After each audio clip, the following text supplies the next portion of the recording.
At the outset, and on behalf of my colleagues, I want to thank you, Special Counsel Mueller, for a lifetime of service to the country. Your report, for those who have taken the time to study it, is methodical and it is devastating. For it tells the story of a foreign adversary's sweeping and systematic intervention in a close U.S. presidential election. That should be enough to deserve the attention of every American, as you well point out. But your report tells another story as well. For the story of the 2016 election is also a story about disloyalty to country, about greed, and about lies. Your investigation determined that the Trump campaign, including Donald Trump himself, knew that a foreign power was intervening in our election and welcomed it, built Russian meddling into their strategy, and used it. Disloyalty to country. Those are strong words, but how else are we to describe a presidential campaign which did not inform the authorities of a foreign offer of dirt on their opponent, which did not publicly shun it or turn it away, but which instead invited it, encouraged it, and made full use of it? That disloyalty may not have been criminal, constrained by uncooperative witnesses, the destruction of documents, and the use of encrypted communications. Your team was not able to establish each of the elements of the crime of conspiracy beyond a reasonable doubt, so not a provable crime in any event. But I think maybe something worse. A crime is the violation of law written by Congress, but disloyalty to country violates the very oath of citizenship, our devotion to a core principle on which our nation was founded, that we, the people, and not some foreign power that wishes us ill, we decide who governs us. This is also a story about money, about greed and corruption, about the leadership of a campaign willing to compromise the nation's interest, not only to win, but to make money at the same time. About a campaign chairman indebted to pro-Russian interests who tried to use his position to clear his debts and make millions. About a national security advisor using his position to make money from still other foreign interests. And about a candidate trying to make more money than all of them put together through a real estate project that to him was worth a fortune, hundreds of millions of dollars, and the realization of a lifelong ambition, a Trump Tower in the heart of Moscow. A candidate who, in fact, viewed his whole campaign as the greatest infomercial in history. Donald Trump and his senior staff were not alone in their desire to use the election to make money. For Russia, too, there was a powerful financial motive. Putin wanted relief from U.S. economic sanctions imposed in the wake of Russia's invasion of Ukraine and over human rights violations. The secret Trump Tower meeting between the Russians and senior campaign officials was about sanctions. The secret conversations between Flynn and the Russian ambassador were about sanctions. Trump and his team wanted more money for themselves, and the Russians wanted more money for themselves and for their oligarchs. But the story doesn't end here either, for your report also tells a story about lies, lots of lies. Lies about a gleaming tower in Moscow and lies about talks with the Kremlin. Lies about the firing of FBI Director James Comey and lies about efforts to fire you, Director Mueller, and lies to cover it up. Lies about secret negotiations with the Russians over sanctions and lies about WikiLeaks. Lies about polling data and lies about hush money payments. Lies about meetings in the Seychelles to set up secret back channels and lies about a secret meeting in New York Trump Tower. Lies to the FBI, lies to your staff, and lies to this committee. Lies to obstruct an investigation into the most serious attack on our democracy by a foreign power in our history. That is where your report ends, Director Mueller, with a scheme to cover up, obstruct, and deceive every bit as systematic and pervasive as the Russian disinformation campaign itself, but far more pernicious since this rot came from within. Even now, after 448 pages and 2 volumes, the deception continues. The president and his acolytes say your report found no collusion, though your report explicitly declined to address that question. since collusion can involve both criminal and non-criminal conduct. Your report laid out multiple offers of Russian help to the Trump campaign, the campaign's acceptance of that help, and overt acts in furtherance of Russian help. To most Americans, that is the very definition of collusion, whether it is a crime or not. They say your report found no evidence of obstruction, though you outline numerous actions by the president intended to obstruct the investigation. They say the president has been fully exonerated, though you specifically declare you could not exonerate him. In fact, they say your whole investigation was nothing more than a witch hunt, that the Russians didn't interfere in our election, that it's all a terrible hoax. The real crime, they say, is not that the Russians intervened to help Donald Trump, but that the FBI had the temerity to investigate it when they did. But worst of all, worse than all the lies and the greed, is the disloyalty to country. For that too continues. When asked if the Russians intervene again, will you take their help, Mr. President? Why not? Was the essence of his answer. Everyone does it.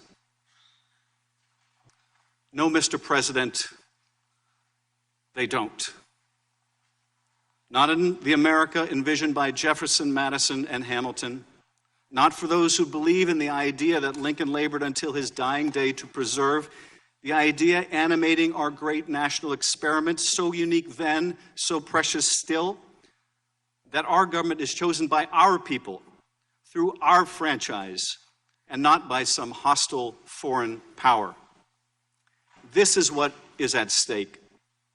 Our next election and the one after that, for generations to come, our democracy. This is why your work matters, Director Mueller. This is why our investigation matters, to bring these dangers to light. Ranking Member Nunes. Thank you, Mr. Chairman. Welcome, everyone, to the last gasp of the Russia collusion conspiracy theory. As Democrats continue to foist this spectacle on the American people, as well as you, Mr. Mueller, the American people may recall the media first began spreading this conspiracy theory in the spring of 2016, when Fusion GPS, funded by the DNC and the Hillary Clinton campaign, started developing the Steele dossier, a collection of outlandish accusations that Trump and his associates were Russian agents. Fusion GPS, Steele, and other Confederates fed these absurdities to naive or partisan reporters and to top officials in numerous government agencies, including the FBI, the Department of Justice, and the State Department. Among other things, the FBI used dossier allegations to obtain a warrant to spy on the Trump campaign. Despite acknowledging dossier allegations as being salacious and unverified, former FBI Director James Comey briefed those allegations to President Obama and President-elect Trump. Those briefings conveniently leaked to the press, resulting in the publication of the dossier and launching thousands of false press stories based on the word of a foreign ex-spy, one who admitted he was desperate that Trump lose the election and who was eventually fired as an FBI source for leaking to the press. After Comey himself was fired, by his own admission, he leaked derogatory information on President Trump to the press for the specific purpose, and successfully so, of engineering the appointment of a special counsel who sits here before us today. The FBI investigation was marred by further corruption and bizarre abuses. Top DOJ official Bruce Orr, whose own wife worked on Fusion GPS's anti-Trump operation, fed Steele's information to the FBI even after the FBI fired Steele. The top FBI investigator and his lover, another top FBI official, constantly texted about how much they hated Trump and wanted to stop him from being elected.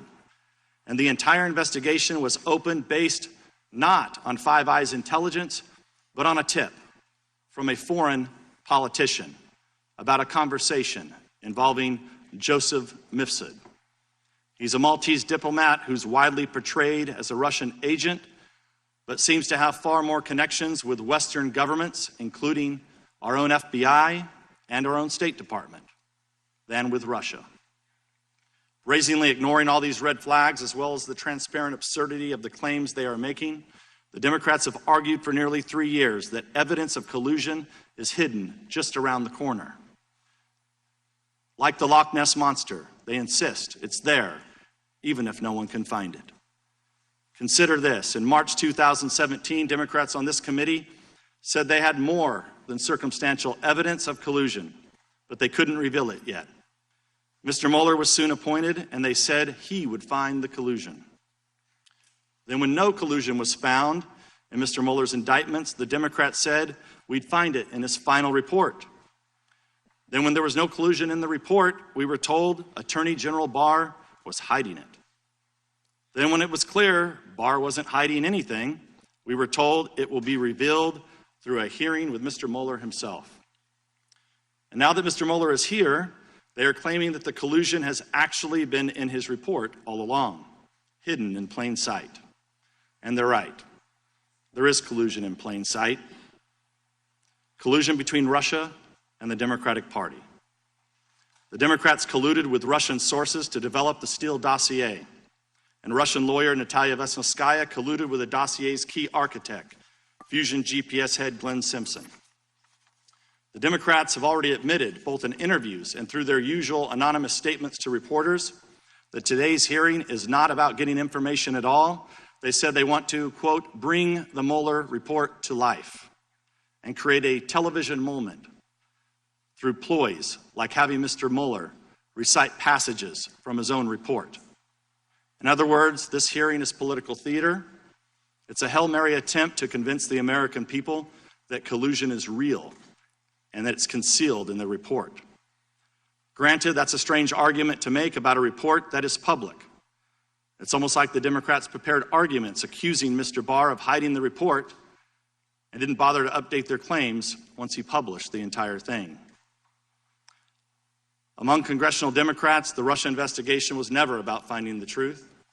It's always been a simple media operation.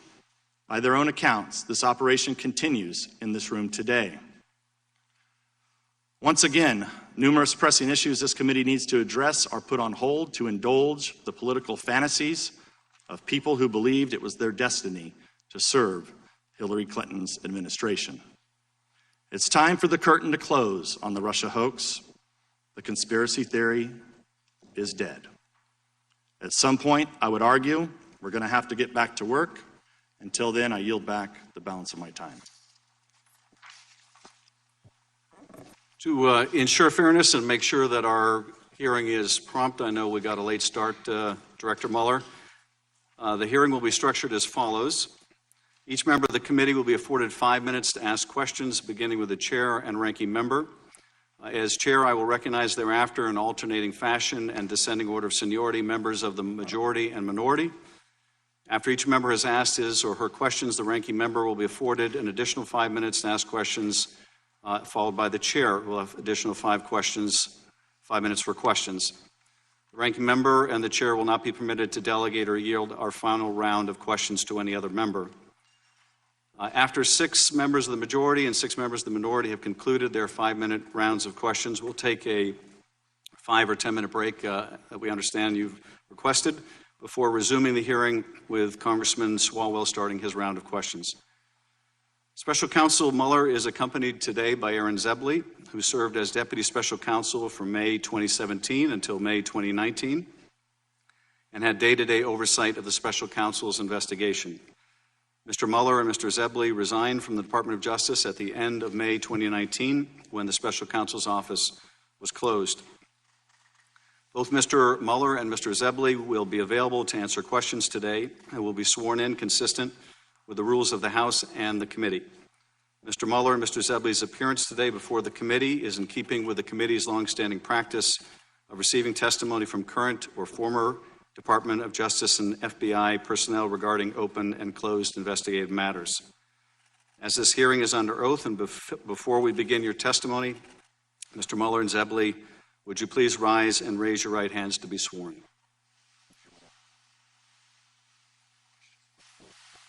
Let me swear them in. Do you swear or affirm that the testimony you are about to give at this hearing is the whole truth and nothing but the truth? Thank you. The record will reflect that the witnesses have been duly sworn. Ranking Member. Thank you, Mr. Chair. I just want to clarify that this is highly unusual for Mr. Zebley to be sworn in. We're here to ask Director Mueller questions. He's here as counsel. Our side is not going to be directing any questions to Mr. Zebley, and we have concerns about his prior representation of the Hillary Clinton campaign aide. So I just want to voice that concern that we do have, and we will not be addressing any questions to Mr. Zebley today. I thank the ranking member. I realize, as you probably do, Mr. Zebley, that there is an angry man down the street who's not happy about your being here today, but it is up to this committee and not anyone else who will be allowed to be sworn in and testify, and you are welcome as a private citizen to testify, and members may direct their questions to whoever they choose. With that, Director Mueller, you are recognized for any opening remarks you'd like to make. Good afternoon, Chairman Schiff, Ranking Member Nunes, and members of the committee. I testified this morning before the House Judiciary Committee. I ask that the opening statement I made before that committee be incorporated into the record here. Without objection, Director. I understand that this committee has a unique jurisdiction and that you are interested in further understanding the counterintelligence implications of our investigation. So let me say a word about how we handled the potential impact of our investigation on counterintelligence matters. As we explained in our report, the Special Counsel regulations effectively gave me the role of United States Attorney. As a result, we structured our investigation around evidence for possible use in prosecution of federal crimes.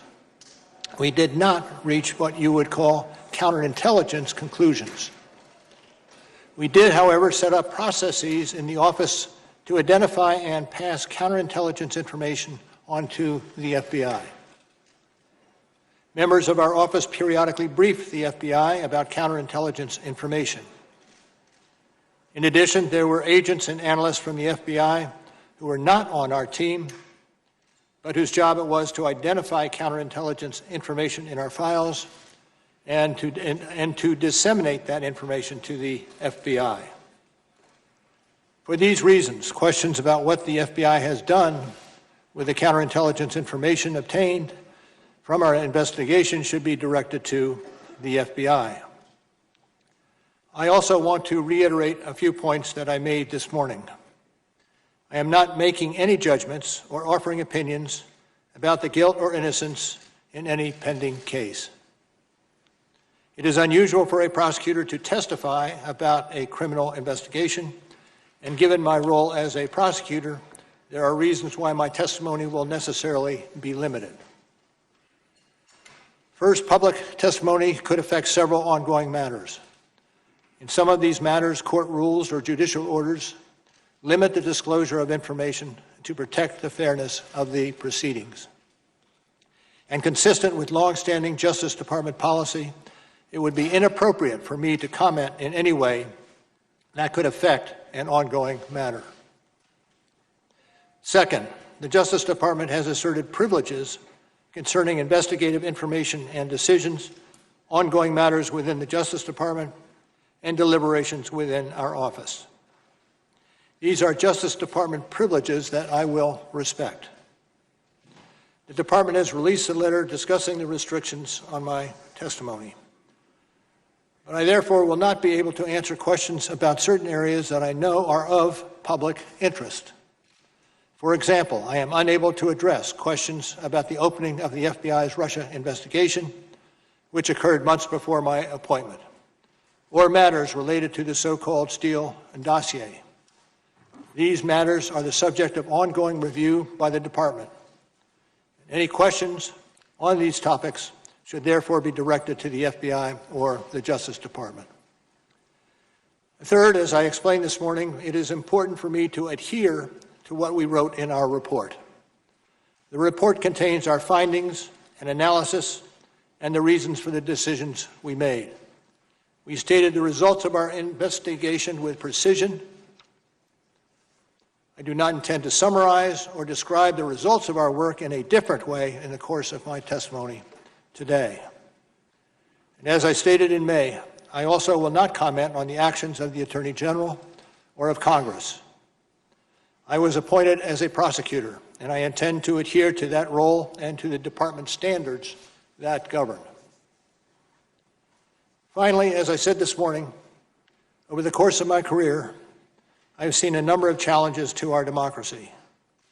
The Russian government's efforts to interfere in our election is among the most serious, and I am sure that the committee agrees. Now, before we go to questions, I want to add one correction to my testimony this morning. I want to go back to one thing that was said this morning by Mr. Liu, who said, and I quote, "You didn't charge the president because of the OLC opinion." That is not the correct way to say it. As we say in the report, and as I said at the opening, we did not reach a determination as to whether the president committed a crime. And with that, Mr. Chairman, I'm ready to answer questions. Thank you, Director Mueller. I recognize myself for 5 minutes. Director Mueller, your report describes a sweeping and systematic effort by Russia to influence our presidential election. Is that correct? That is correct. And during the course of this Russian interference in the election, the Russians made outreach to the Trump campaign, did they not? That occurred over the course of, that occurred. It's also clear from your report that during that Russian outreach to the Trump campaign, no one associated with the Trump campaign ever. That for sure. In fact, the campaign welcomed the Russian help, did they not? I think we report in the report indications that occurred. Yes. The president's son said when he was approached about dirt on Hillary Clinton that the Trump campaign would love it. That is generally what was said. Yes. The president himself called on the Russians to hack Hillary's emails. There was a statement by the president in those general lines. And numerous times during the campaign, the president praised the releases of the Russian-hacked emails through WikiLeaks. That did occur. Your report found that the Trump campaign planned, quote, a press strategy, communications campaign, and messaging, unquote, based on that Russian assistance. I am not familiar with that. That language comes from Volume 1, page 54. Apart from the Russians wanting to help Trump win, several individuals associated with the Trump campaign were also trying to make money during the campaign and transition. Is that correct? That is true. Paul Manafort was trying to make money or achieve debt forgiveness from a Russian oligarch. Generally, that is accurate. Michael Flynn was trying to make money from Turkey. True. Donald Trump was trying to make millions from a real estate deal in Moscow. To the extent you're talking about the hotel in Moscow? Yes. Yes. When your investigation looked into these matters, numerous Trump associates lied to your team, the grand jury, and to Congress? A number of persons that we interviewed in our investigation, it turns out, did lie. Mike Flynn lied?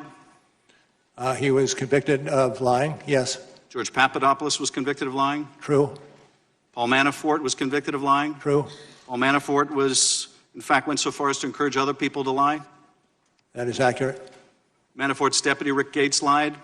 That is accurate. Michael Cohen, the president's lawyer, was indicted for lying? True. He lied to stay on message with the president? Allegedly by him. And when Donald Trump called your investigation a witch hunt, that was also false, was it not? I'd like to think so, yes. Well, your investigation is not a witch hunt, is it? It is not a witch hunt. When the president said the Russian interference was a hoax, that was false, wasn't it? True. When he said it publicly, it was false?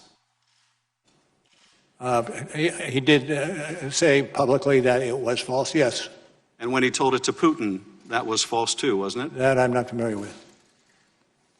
When the president said he had no business dealings with Russia, That was false, wasn't it?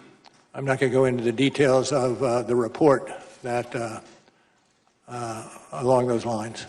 Well, when the president said he had no business dealings with Russia, in fact, he was seeking to build a Trump Tower in Moscow, was he not? I think there is some question about when this was accomplished.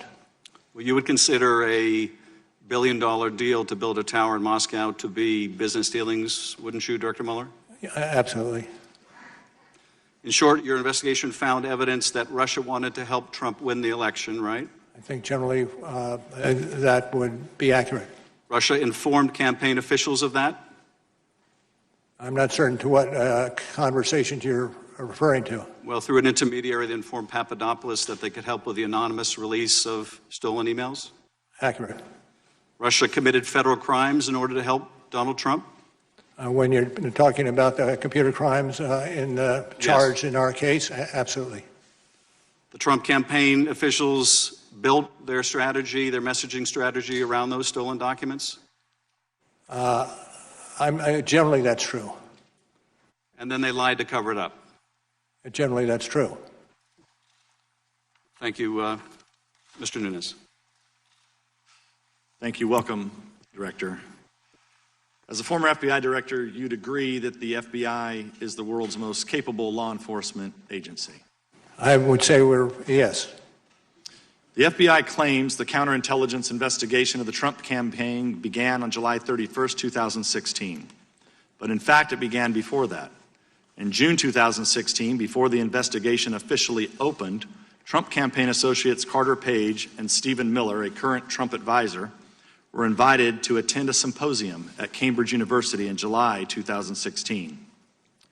Your office, however, did not investigate who was responsible for inviting these Trump associates to this symposium. Your investigators also failed to interview Stephen Schrage, an American citizen who helped organize the event and invited Carter Page to it. Is that correct? Can you repeat the question? Whether or not you interviewed Stephen Schrage, who organized the Cambridge. In those areas, I am going to stay away from. The first Trump associate to be investigated was General Flynn. Many of the allegations against him stem from false media reports that he had an affair with a Cambridge academic, Svetlana Lokova, and that Lokova was a Russian spy. Some of these allegations were made public in a 2017 article written by British intelligence historian Christopher Andrew. Your report fails to reveal how or why Andrew and his collaborator, Richard Dearlove, former head of Britain's MI6, spread these allegations. And you failed to interview Svetlana Lokova about these matters. Is that correct? I'm not going to get into those matters to which you refer. You had a team of 19 lawyers, 40 agents, and an unlimited budget, correct, Mr. Mueller? I would not say we had an unlimited budget. Let's continue with the the opening of the investigation, supposedly on July 31st, 2016. The investigation was not opened based on an official product from Five Eyes Intelligence, but based on a rumor conveyed by Alexander Downer. On Volume 1, page 89, your report describes him blandly as a representative of a foreign government. But he was actually a long-time Australian politician, not a military or intelligence official, who had previously arranged a $25 million donation to the Clinton Foundation and has previous ties to Dearlove. So Downer conveys a rumor he supposedly heard about a conversation between Papadopoulos and Joseph Mifsud. James Comey has publicly called Mifsud a Russian agent, yet your report does not refer to Mifsud as a Russian agent. Mifsud has extensive contacts with Western governments and the FBI. For example, there is a recent photo of him standing next to Boris Johnson, the new Prime Minister of Great Britain. What we're trying to figure out here, Mr. Mueller, is if our NATO allies or Boris Johnson have been compromised. So we're trying to figure out, Comey says Mifsud is a Russian agent, you do not. So do you stand by what's in the report? I stand by that which is in the report and not so necessarily with that which is not in the report. I want to return to Mr. Downer. He denies that Papadopoulos mentioned anything to him about Hillary Clinton's emails, and in fact, Mifsud denies mentioning to them that to Papadopoulos. He denies that Papadopoulos mentioned anything to him about Hillary Clinton's emails, and in fact, Mifsud denies mentioning them to Papadopoulos in the first place. So how does the FBI know to continually ask Papadopoulos about Clinton's emails for the rest of 2016? Even more strangely, your sentencing memo on Papadopoulos blames him for hindering the FBI's ability to potentially detain or arrest Mifsud. But the truth is, Mifsud waltzed in and out of the United States in December 2016. The U.S. media could find him, the Italian press found him, and he's a supposed Russian agent at the epicenter of the purported collusion conspiracy. He's the guy who knows about Hillary Clinton's emails and that the Russians have them. But the FBI failed to question him for a half a year after officially opening the investigation. And then, according to Volume 1, page 193 of your report, once Mifsud finally was questioned, he made false statements to the FBI. But you declined to charge him. Is that correct? You did not indict Mr. Mifsud? I'm not going to speak to the series of happenings as you articulated them. But you did not indict Mr. Mifsud? Time of the gentleman has expired. Pardon? You did not indict Mr. Mifsud? True. Mr. Himes. Director Mueller, thank you for your lifetime of service to this country, and thank you for your perseverance and patience today. Director, your report opens with two statements of remarkable clarity and power. The first statement is one that is, as of today, not acknowledged by the President of the United States, and that is, quote, the Russian government interfered in the 2016 presidential election in sweeping and systematic fashion. The second statement remains controversial amongst members of this body, same page on your report, and I quote, the Russian government perceived it would benefit from a Trump presidency and worked to secure that outcome. Do I have that statement right? I believe so.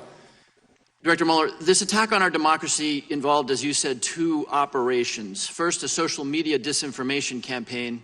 This was a targeted campaign to spread false information on places like Twitter and Facebook. Is that correct? That's correct.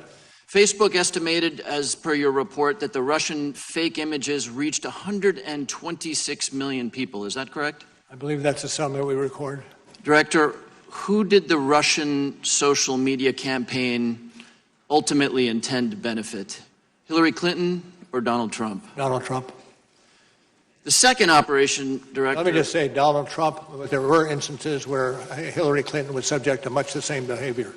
The second operation in the Russian attack was a scheme, what we call the hack and dump, to steal and release hundreds of thousands of emails from the Democratic Party and the Clinton campaign. Is that a fair summary? That is. Did your investigation find that the releases of the hacked emails were strategically timed to maximize impact on the election? I'd have to refer you to our report on that question. Page 36, I quote, the release of the documents was designed and timed to interfere with the 2016 U.S. presidential election. Mr. Mueller, which presidential candidate was Russia's hacking and dumping operation designed to benefit? Hillary Clinton or Donald Trump? Mr. Trump. Mr. Mueller, is it possible that this sweeping and systematic effort by Russia actually had an effect on the outcome of the presidential election? Those issues are being or have been investigated by other entities. 126 million Facebook impressions, fake rallies, attacks on Hillary Clinton's health. Would you rule out that it might have had some effect on the election? I'm not going to speculate. Mr. Mueller, your report describes a third avenue of attempted Russian interference. That is the numerous links and contacts between the Trump campaign and individuals tied to the Russian government. Is that correct? Could you repeat that question? Your report describes what is called a third avenue of Russian interference, and that's the links and contacts between the Trump campaign and individuals tied to the Russian government. Yes. Let's bring up slide 1, which is about George Papadopoulos, and it reads, on May 6, 2016, 10 days after that meeting with Mifsud, much discussed today, Papadopoulos suggested to a representative of a foreign government that the Trump campaign had received indications from the Russian government that it could assist the campaign through the anonymous release of information that would be damaging to Hillary Clinton. And Director, that's exactly what happened 2 months later, is it not? Well, I can speak to the excerpt that you have on the screen as being accurate from the report, but not the second half of your question. Well, the second half, just to refer to page 6 of the report, is that on July 22nd, through WikiLeaks, thousands of these emails that were stolen by the Russian government appeared, correct? That's on page 6 of the report. This is the WikiLeaks posting of those emails. I can't find it quickly, but please continue. Okay. So just to be clear, before the public or the FBI ever knew, the Russians previewed for a Trump campaign official, George Papadopoulos, that they had stolen emails that they could release anonymously to help Donald Trump and hurt Hillary Clinton. Is that correct? I'm not going to speak to that. Director, rather than report this contact with Joseph Massoud and the notion that there was dirt that the campaign could use, rather than report that to the FBI that I think most of my constituents would expect an individual to do, Papadopoulos in fact lied about his Russian contacts to you. Is that not correct? That's true. We have an election coming up in 2020, Director. If a campaign receives an offer of dirt from a foreign individual or a government, generally speaking, should that campaign report those contacts? Should be. It can be, depending on the circumstances of crime. I will yield back the balance of my time. Mr. Conaway. Thank you. Mr. Mueller, did anyone ask you to exclude anything from your report that you felt should have been in the report? I don't think so, but it's not a small report. But no one asked you specifically to exclude something that you believe should have been in there? Not that I can recall, no. I yield the balance of my time to Mr. Ratcliffe. Thank you. Thank the gentleman for yielding. Good afternoon, Director Mueller. In your May 29th press conference, and again in your opening remarks this morning, you made it pretty clear you wanted the special counsel report to speak for itself. You said at your press conference that that was the office's final position and we will not comment on any other conclusions or hypotheticals about the president. Now, you spent the last few hours of your life from Democrats trying to get you to answer all kinds of hypotheticals about the president, and I expect that it may continue for the next few hours of your life. I think you've stayed pretty much true to what your intent and desire was, but I guess regardless of that, the special counsel's office is closed and it has no continuing jurisdiction or authority. So what would be your authority or jurisdiction for adding new conclusions or determinations to the special counsel's written report? As to the latter, I don't know or expect changes in conclusions that we included in our report. So to that point, you addressed one of the issues that I needed to, which was from your testimony this morning, which some construed as a change to the written report. You talked about the exchange that you had with Congressman Lieu. I wrote it down a little bit different. I want to ask you about it so that the record's perfectly clear. I recorded that he asked you, quote, "The reason you did not indict Donald Trump is because of the OLC opinion stating you cannot indict a sitting president," to which you responded, "That is correct." That response is inconsistent. I think you'll agree with your written report. I want to be clear that it is not your intent to change your written report. It is your intent to clarify the record to that effect. As I started today, this afternoon, and added either a footnote or an endnote, what I wanted to clarify is the fact that we did not make any determination with regard to culpability in any way. We did not start that process down the road. Terrific. Thank you for clarifying the record.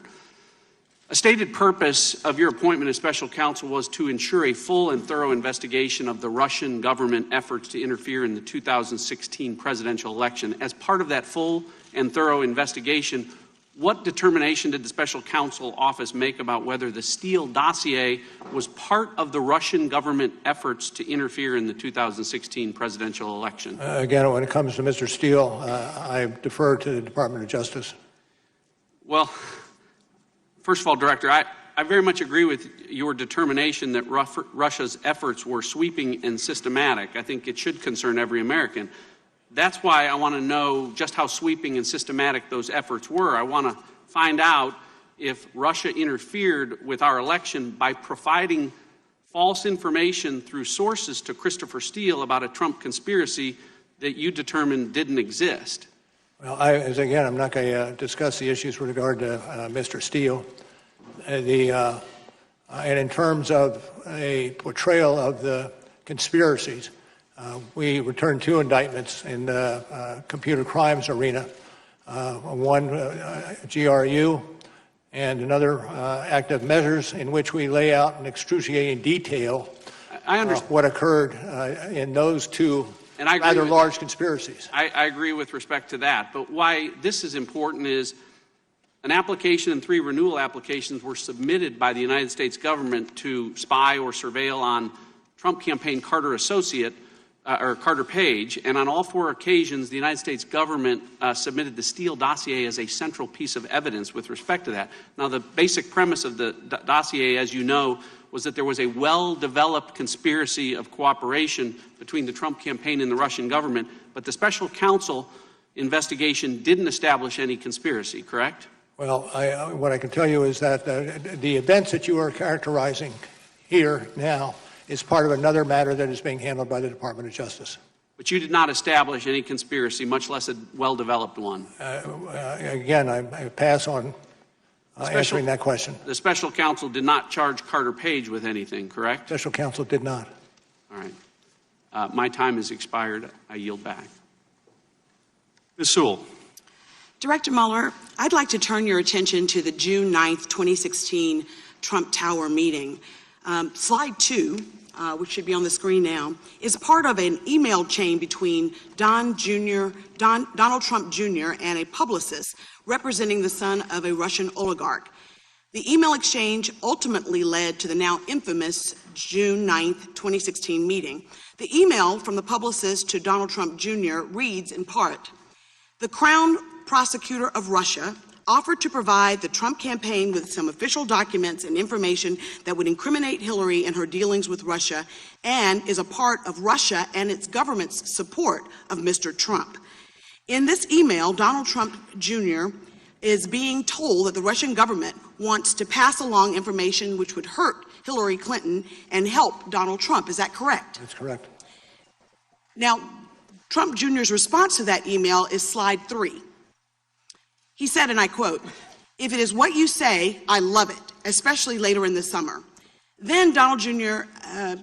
Invited senior campaign officials, Paul Manafort and Jared Kushner, to the meeting, did he not?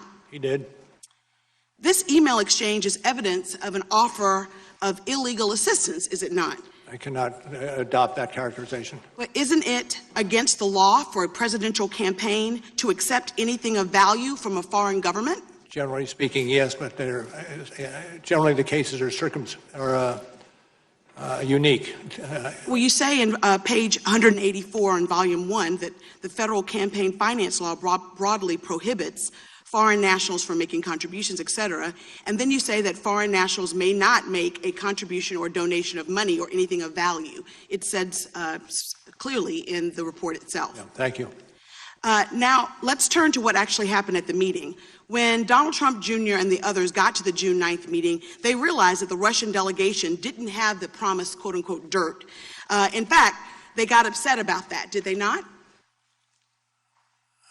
Generally, yes. You say in volume 1, page 118, that Trump Jr. asked, what are we doing here? What do they have on Clinton? And during the meeting, Kushner actually texted Manafort saying it was, quote, a waste of time, end quote. Is that correct? I believe it's in the report along the lines you specify. So to be clear, top Trump campaign officials learned that Russia wanted to help Donald Trump's campaign by giving him dirt on his opponent. Trump Jr. said, loved it. Then he and senior officials held a meeting with the Russians to try to get that Russian help. But they were disappointed because the dirt wasn't as good as they had hoped. So to the next step, did anyone, to your knowledge, in the Trump campaign ever tell the FBI of this offer? I don't believe so. Did Donald Trump Jr. tell the FBI that they received an offer of help from the Russians? I'm going that's about all I'll say on this aspect of it. Wouldn't it be true, sir, that if they had reported it to the FBI or anyone in that campaign during the course of your 2-year investigation, you would have uncovered such a... I would hope, yes. Yes. Sir, is it not the responsibility of political campaigns to inform the FBI if they receive information from a foreign government? I would think that that's something they would and should do. Well, not only did the campaign not tell the FBI, they sought to hide the existence of the June 9th meeting for over a year. Is that not correct? On the general characterization, I would question it. If you're referring to later initiative that flowed from the media, then... No, what I'm suggesting is that you've said in Volume 2, page 5, on several occasions the President directed aides not to publicly disclose the email setting up the June 9th meeting. Yes, that's accurate. Thanks. Sir, given this illegal assistance by Russians, you chose, even given that, you did not charge Donald Trump Jr. or any of the other senior officials with conspiracy. Is that right? Correct. And while it when may you're not... talking about, if you're talking about other individuals, you're talking about the attendees. Yes, that's on right. June 9, and That's right. accurate. So, Mr. Mueller, even though you didn't charge them with conspiracy, don't you think that the American people would be concerned that these 3 senior campaign officials eagerly sought a foreign adversary's help to win elections? And don't you think that reporting that is important, that we don't set a precedent for future elections? I can't accept that characterization. Well, listen, I think that it seems like a betrayal of American values to me, sir, that someone with, if not being criminal, is definitely unethical and wrong. And I would think that we would not want to set a precedent that political campaigns should not divulge of information if it's foreign government assistance. Thank you, sir. Mr. Turner. Mr. Mueller, I have your opening statement, and in the beginning of your opening statement, you indicate that pursuant to Justice Department regulations that you submitted a confidential report to the Attorney General at the conclusion of the investigation. What I'd like you to confirm is the report that you did, that is the subject matter of this hearing, was to the Attorney General. Yes. Now, you also state in this opening statement that you threw overboard the word collusion because it's not a legal term. You would not conclude because collusion was not a legal term.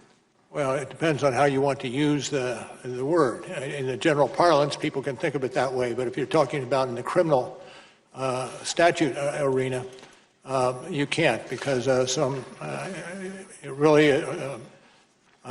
is much more aptly and accurately described as conspiracy. Right, so in your words are it's not a legal term, so you didn't put it in your conclusion, correct? That's what your opening statement says. Mr. Mueller, I want to talk about your powers and authorities. Now, the Attorney General and the appointment order gave you powers and authorities that reside in the Attorney General. Now, the Attorney General has no ability to give you powers and authority greater than the powers and authority of the Attorney General, correct? No, I don't believe, I think that is correct. Mr. Mueller, I want to focus on one word in your report. It's the second to the last word in the report. It's exonerate. The report states, accordingly, while this report does not conclude that the president committed a crime, it does not exonerate him. Now, in the judiciary hearing, in your prior testimony, you've already agreed with Mr. Radcliffe that exonerate is not a legal term, that there is not a legal test for this. So I have a question for you, Mr. Mueller. Mr. Mueller, does the Attorney General have the power or authority to exonerate? Now, what I'm putting up here is the United States Code. This is where the Attorney General gets his power, and the Constitution, and the annotated cases of these, which we've searched. We even went to your law school, because I went to Case Western, but I thought maybe your law school teaches it differently, and we got the criminal law textbook from your law school. Mr. Mueller, nowhere in these, because we had them scanned, is there a process or description on exonerate. There's no office of exoneration at the Attorney General's office. There's no certificate at the bottom of his desk. Mr. Mueller, would you agree with me that the Attorney General does not have the power to exonerate? I'm going to pass on that. Why? Because it embroils us in a legal discussion, and I'm not prepared to do a legal discussion in that arena. Well, Mr. Mueller, you would not disagree with me when I say that there is no place that the Attorney General has the power to exonerate, and he's not been given that authority. You would not. Again, I'm not going to. I take your question. Great. Well, the one thing that I guess is that the Attorney General probably knows that he can't exonerate either. And that's the part that kind of confuses me. Because if the Attorney General doesn't have the power to exonerate, then you don't have the power to exonerate. And I believe he knows he doesn't have the power to exonerate. And so this is the part that I don't understand. If your report is to the Attorney General, and the Attorney General doesn't have the power to exonerate, and he knows that you do not have that power, you don't have to tell him that you're not exonerating the president. He knows this already. So then that kind of changed the context of the report. No, we included in the report for exactly that reason. He may not know it, and he should know it. So you believe that the Attorney Bill Barr believes that somewhere in the hallways of the Department of Justice there's an Office of Exoneration? No, that's not what I said. Well, I believe he knows, and I don't believe you put that in there for Mr. Barr. I think you put that in there for exactly what I'm going to discuss next, and that is, so the Washington Post yesterday, when speaking of your report, the article said Trump could not be exonerated of trying to obstruct the investigation itself. Trump could not be exonerated. Now, that statement is correct, Mr. Mueller, isn't it, in that no one can be exonerated? The reporter wrote this. This reporter can't be exonerated. Mr. Mueller, you can't be exonerated. In fact, in our criminal justice system, there is no power or authority to exonerate. Now, this is my concern, Mr. Mueller. This is the headline on all of the news channels while you were testifying today. Mueller, Trump was not exonerated. Now, Mr. Mueller, what you know is that this can't say Mueller exonerated Trump, because you don't have the power or authority to exonerate Trump. You have no more power to declare him exonerated than you have the power to declare him Anderson Cooper. So the problem that I have here is that since there's no one in the criminal justice system that has that power, the president pardons, he doesn't exonerate. Courts and juries don't declare innocent, they declare not guilty. They don't even declare exoneration. The statement about exoneration is misleading, and it's meaningless, and it colors this investigation one word out of the entire portion of your report, and it's a meaningless word that has no legal meaning, and it has colored your entire report. Time of the gentleman has expired. Mr. Carson. Thank you, Chairman. Thank you, Director Mueller, for your years of service to our country. I want to look more closely, sir, at the Trump campaign chairman, Paul Manafort, an individual who I believe betrayed our country, who lied to a grand jury, who tampered with witnesses, and who repeatedly tried to use his position with the Trump campaign to make more money. Let's focus on the betrayal and greed. Your investigation, sir, found a number of troubling contacts between Mr. Manafort and Russian individuals during and after the campaign. Is that right, sir? Correct. Correct. In addition to the June 9th meeting just discussed, Manafort also met several times with a man named Konstantin Kilimnik, who the FBI assessed to have ties with Russian intel agencies. Is that right, sir? Correct.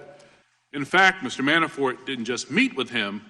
He shared private Trump campaign polling information with this man linked to Russian intelligence. Is that right, sir? That is correct. And in turn, the information was shared with a Russian oligarch tied to Vladimir Putin. Is that right, sir? Allegedly. Director Mueller, meeting with him wasn't enough. Sharing internal polling information wasn't enough. Mr. Manafort went so far as to offer this Russian oligarch tied to Putin a private briefing on the campaign. Is that right, sir? Yes, sir. And finally, Mr. Manafort also discussed internal campaign strategy on 4 battleground states, Michigan, Wisconsin, Pennsylvania, and Minnesota, with the Russian intelligence-linked individual. Did he not, sir?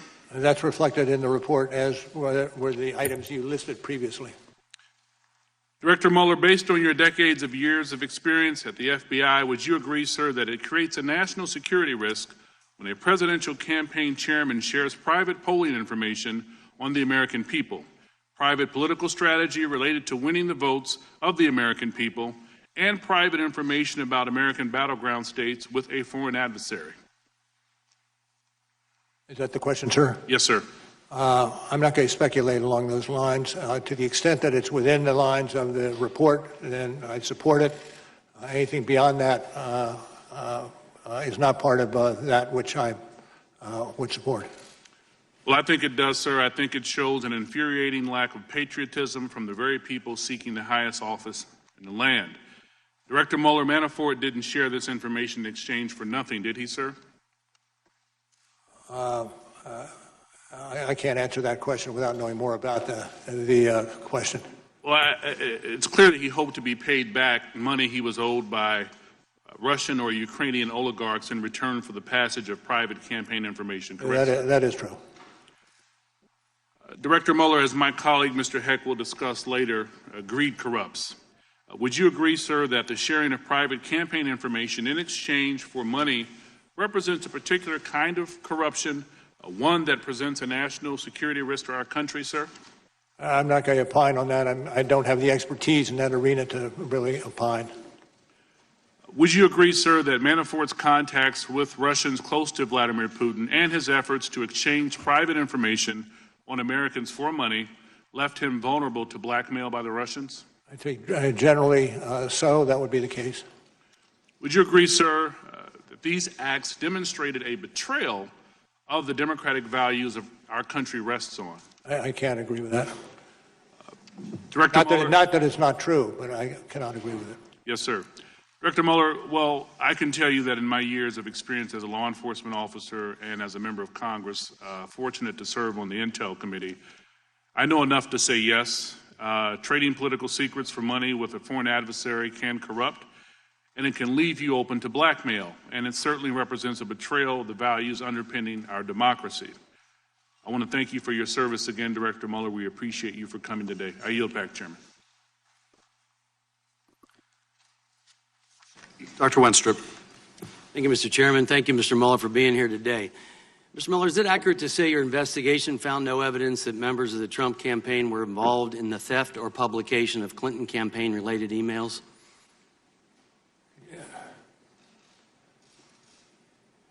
Can you read, or can you repeat the question? Is it accurate to say your investigation found no evidence that members of the Trump campaign were involved in the theft or publication of the Clinton campaign-related emails? I don't know. I don't know what the, well. Well, Volume 1, page 5, the investigation did not establish that members of the Trump campaign conspired or coordinated with the Russian government in its election interference activities.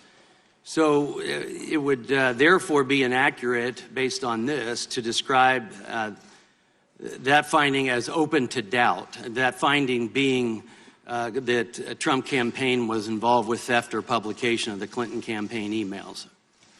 Are you following that, sir? I do believe I'm following it, but it is that portion or that matter, it does not fall within our jurisdiction or fall within our investigation. Well, based on what your report says, Volume 1, page 5, I just want to be clear that open to doubt is how the committee Democrats described this finding in their minority views of our 2018 report, and it kind of flies in the face of what you have in your report. But so is it accurate also to say the investigation found no documentary evidence that George Papadopoulos told anyone affiliated with the Trump campaign about Joseph Mifsid's claims that the Russians had dirt on candidate Clinton? Let me turn that over to Mr. Zebley. I'd like to ask you, sir. This is your report, and that's what I'm basing this on. And then could you repeat the question for me again? Yeah, is it accurate to say the investigation found no documentary evidence that George Papadopoulos told anyone affiliated with the Trump campaign about Joseph Mifsid's claims that the Russians had dirt on candidate Clinton? I believe it appearing in the report that it's accurate. Okay, so in the report it says no documentary evidence that Papadopoulos shared this information with the campaign. It's therefore inaccurate to conclude that by the time of the June 9, 2016 Trump Tower meeting, quote, the campaign was likely already on notice via George Papadopoulos' contact with Russian agents that Russia, in fact, had damaging information on Trump's opponent. Would you say that that is inaccurate to say that it's likely already on? I could direct you to the report. Well, I appreciate that, because the Democrats jumped to this incorrect collusion in their minority views, again, which contradicts what you have in your report. I'm concerned about a number of statements I'd like you to clarify, because a number of Democrats have made some statements that I have concerns with, and maybe you can clear them up. So a member of this committee said President Trump was a Russian agent after your report was publicly released. That statement is not supported by your report, correct? That is accurate. It's not supported. Multiple Democrat members have asserted that Paul Manafort met with Julian Assange in 2016 before WikiLeaks released DNC emails implying Manafort colluded with Assange. Because your report does not mention finding evidence that Manafort met with Assange, I would assume that means you found no evidence of this meeting. Is that assumption correct? I'm not certain I agree with that assumption. But you make no mention of it in your report. Would you agree with that? Yes, I would agree with that. Okay, Mr. Mueller, does your report contain any evidence that President Trump was enrolled in the Russian system of compromat as a member of this committee once claimed? Well, what I can speak to is information and evidence that we picked up as the special counsel, and I think that's accurate as far as it goes. Thank you. I appreciate that. So let's go for a second to scope. Did you ask the Department of Justice to expand the scope of the special counsel's mandate related to August 2nd, 2017 or August 20th, 2017 scoping memoranda? Well, without looking at the memoranda, I could not answer that Well, question. let me ask you, did you ever make a request to expand your office's mandate at all? Generally, yes. And was that ever denied? I'm not going to speak to that. You're not going It to goes speak to to that? internal deliberations. Well, I'm just trying to understand process. Does expanding the scope come from the acting attorney general or Rosenstein, or does it come from you, or can it come from either? I'm not going to discuss any other alternatives. Thank you, Mr. Mueller. Ms. Spear. Thank you, Mr. Chairman. Mr. Mueller, I think I can say without fear of contradiction that you're the greatest patriot in this room today, and I want to thank you for being here. Thank you. You said in your report, and I'm going to quibble with your words, that the Russian intervention was sweeping and systematic. I would quibble with that because I don't think it was just an intervention. I think it was an invasion. And I don't think it was just sweeping and systematic. I think it was sinister and scheming. But having said that, one of my colleagues earlier here referred to this Russian intervention as a hoax. And I'd like to get your comment on that. On page 26 of your report, you talk about the Internet Research Agency and how tens of millions of U.S. persons became engaged with the posts that they made, that there were some 80,000 posts on Facebook, that Facebook itself admitted that 126 million people had probably seen the posts that were put up by the Internet Research Agency, that they had 3,800 Twitter accounts and had designed more than 175,000 tweets that probably reached 1.4 million people. The Internet Research Agency was spending about $1.25 million a month on all of this social media in the United States in what I would call an invasion in our country. Would you agree that it was not a hoax, that the Russians were engaged in trying to impact our election? Absolutely. That was not a hoax. The indictments we returned against the Russians, 2 different ones, were substantial in their scope, using that scope word again. And I think we have underplayed to a certain extent that aspect of our investigation that has and would have long-term damage to the United States that we need to move quickly to address. Thank you for that. I'd like to drill down on that a little bit more. The Internet Research Agency actually started in 2014 by sending over staff as tourists, I guess, to start looking at where they wanted to engage. And there are many that suggest, and I'm interested in your opinion, as to whether or not Russia is presently in the United States looking for ways to impact the 2020 election. I can't speak to that. That would be in levels of classification. All right. Let me ask you this. Oftentimes when we engage in these hearings, we forget the forest for the trees. You have a very large report here of over 400 pages. Most Americans have not read it.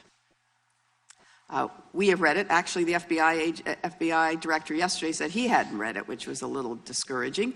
But on behalf of the American people, I want to give you a minute and 39 seconds to tell the American people what you would like them to glean from this report. Well, we spent substantial time assuring the integrity of the report, understanding that it would be a living message to those who come after us. But it also is a signal, a flag to those of us who have some responsibility in this area to exercise those responsibilities swiftly and don't let this problem continue to linger as it has over so many years. All right. You didn't take the whole amount of time, so I'm going to yield the rest of my time to the chairman. I thank the gentleman for yielding. Director Mueller, I wanted to ask you about conspiracy. Generally, a conspiracy requires an offer of something illegal, the acceptance of that offer, and an overt act in furtherance of it. Is that correct? Correct. And Don Jr. was made aware that the Russians were offering dirt on his opponent, correct? I don't know that for sure, but one would assume, given presence at the meeting. And when you say that you would love to get that help, that would constitute an acceptance of the offer? It's a wide open request. And it would certainly be evidence of an acceptance if you say, when somebody offers you something illegal and you say, I would love it, that would be considered evidence of an acceptance. I'm going to stay away from any addressing one particular or two particular situations. Well, this particular situation, well, I'll have to continue in a bit. Now yield to Mr. Stewart. Mr. Mueller, it's been a long day. Thank you for being here. I do have a series of important questions for you, but before I do that, I want to take a moment to reemphasize something that my friend Mr. Turner has said. I've heard many people state no person is above the law. And many times recently they add not even the president, which I think is blazingly obvious to most of us. I'm having a little problem hearing you, sir. Is this better? That is better. Thank you. I want you to know I agree with this statement that no person is above the law. But there's another principle that we also have to defend, and that is the presumption of innocence. And I'm sure you agree with this principle, though I think the way that your office phrased some parts of your report, it does make me wonder. I have to be honest with you. For going on 3 years, innocent people have been accused of very serious crimes, including treason. Accusations made even here today. They have had their lives disrupted and in some cases destroyed by false accusations for which there is absolutely no basis other than some people desperately wish that it was so. But your report is very clear. No evidence of conspiracy, no evidence of coordination. And I believe we owe it to these people who have been falsely accused, including the president and his family, to make that very clear. Mr. Mueller, the credibility of your report is based on the integrity of how it is handled. And there's something that I think bothers me and other Americans. I'm holding here in my hand a binder of 25 examples of leaks that occurred from the Special Counsel's office from those who associated with your work, dating back to as early as a few weeks after your inception and the beginning of your work, and continuing up to just a few months ago. All of them have one thing in common. They were designed to weaken or to embarrass the president, every single one. Never was it leaked that you'd found no evidence of collusion. Never was it leaked that the Steele dossier was a complete fantasy, nor that it was funded by the Hillary Clinton campaign. I could go on and on. Mr. Mueller, are you aware of anyone from your team having given advance knowledge of the raid on Roger Stone's home to any person or the press, including CNN? I'm not going to talk about specifics. I will mention, but talk for a moment about persons who become involved in an investigation and the understanding that in a lengthy, thorough investigation, some persons will be under a cloud that should not be under a cloud. And one of the reasons for emphasizing, as I have, the speed of an election, or not election, the speed of an investigation Is that so? Those persons who are disrupted as a result of the... I appreciate that, but I do have a series of questions. with the result of that investigation. Thank you, and you're right, it is a cloud, and it's an unfair cloud for dozens of people. But to my point, are you aware of anyone providing information to the media regarding the raid on Roger Stone's home, including CNN? I'm not going to speak to that. Okay. Mr. Mueller, you sent a letter dated March 27th to Attorney General Barr in which you claimed the Attorney General's memo to Congress did not fully capture the context of your report. You stated earlier today that response was not authorized. Did you make any effort to determine who leaked this confidential letter? No, and I'm not certain. This is the letter of March 27th? Yes, sir. Okay, I'm not certain when it was publicized. I didn't know it was publicized, but I do not believe we would be responsible for the leaks. Well, I do believe that we have done a good job in assuring that no leaks occur. We have 25 examples here of where you did not do a good job. Not you, sir. I'm not accusing you at all. But where your office did not do a good job in protecting this information. One more example. Do you know anyone who anonymously made claims to the press that Attorney General Barr's March 24th letter to Congress had been misrepresented or misrepresented the basis of your report? And what was the question? Do you know who anonymously made claims to the press that Attorney General Barr's March 24th letter to Congress had misrepresented the findings of your report? No.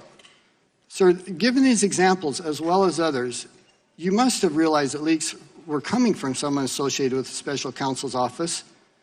What I'd like to ask is, I do not believe that. Well, sir, this was your work. You're the only one, your office is the only one who had information regarding this. It had to come from your office. Putting that aside, which leads me to my final question, did you do anything about it? From the outset, we've undertaken to make certain that we minimize the possibility of leaks. And I think we were successful over the 2 years that we were in operation. Well, I wish you'd been more successful, sir. I think it was disruptive to the American people. My time has expired. I yield back. Mr. Quigley.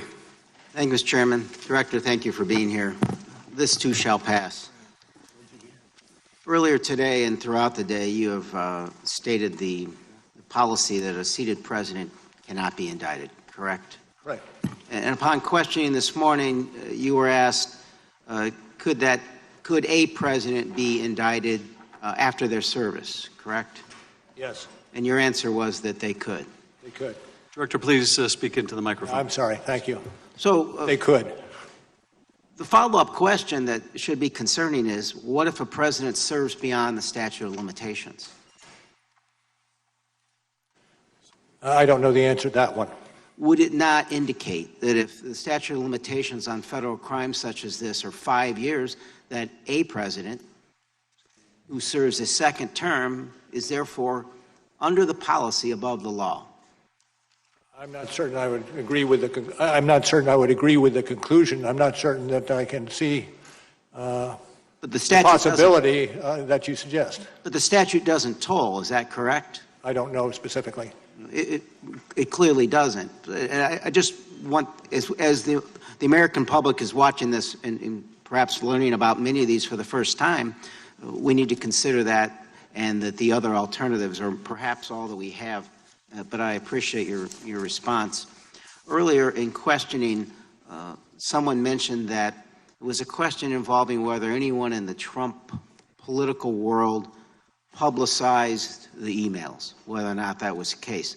I just want to refer to Volume 1, page 60, where we learn that Trump Jr. publicly tweeted a link to the leak of stolen Podesta emails in October of 2016. You're familiar with that? I am. So that would at least be a republishing of this information, would it not? I'm not certain I would agree. I'm not certain I would agree with that.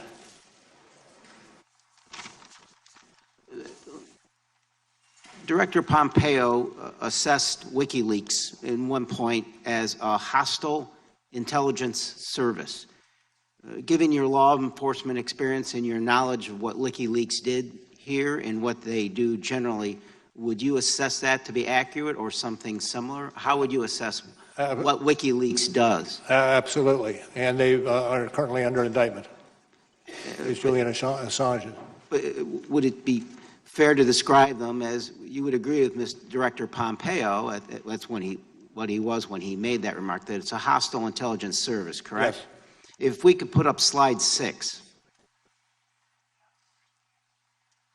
This just came out, WikiLeaks. I love WikiLeaks. Donald Trump, October 10th, 2016.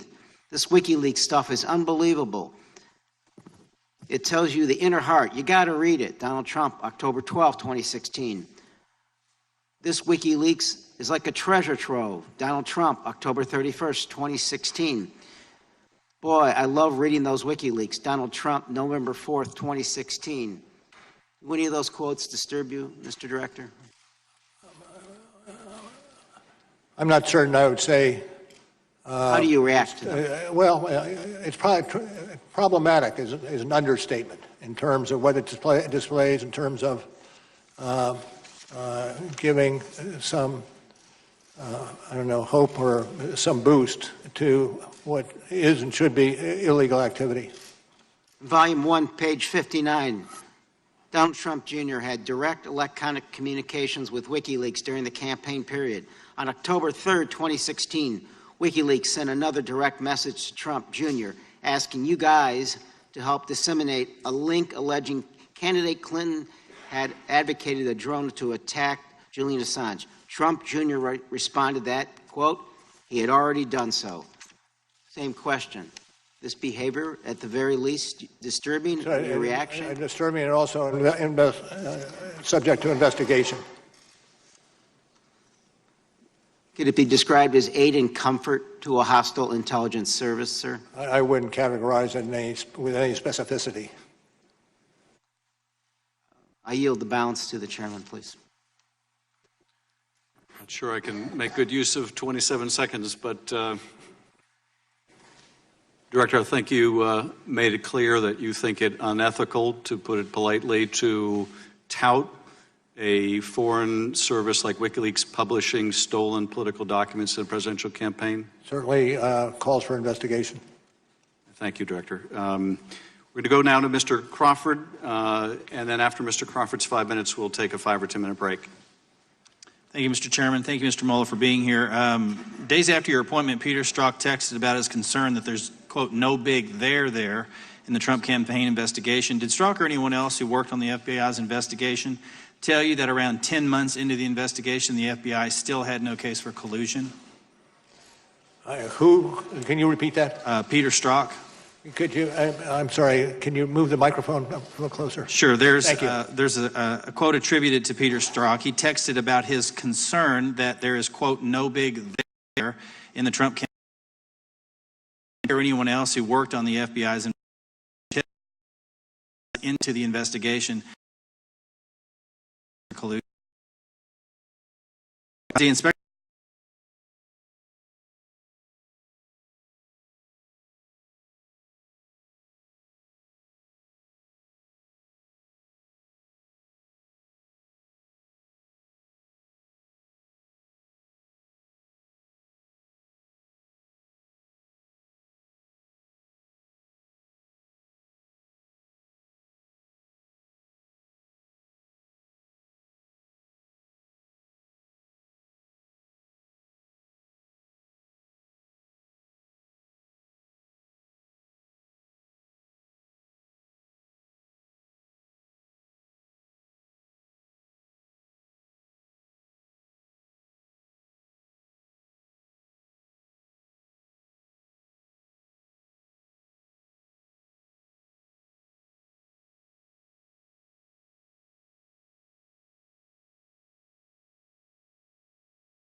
Who then went out and got the dossier. And I know you don't want to answer any dossier questions, so I'm not going there. But your report mentions Natalia Vlesneskaya 65 times.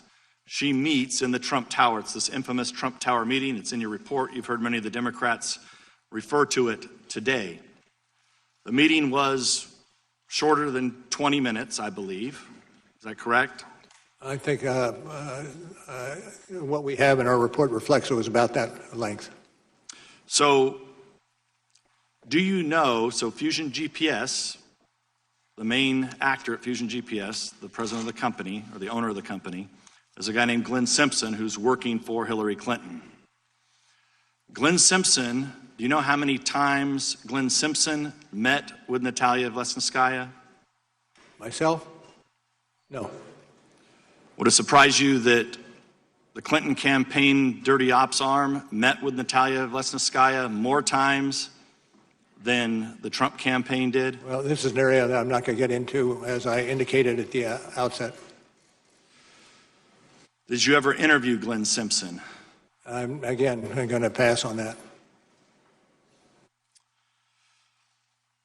According to, I'm going to change topics here.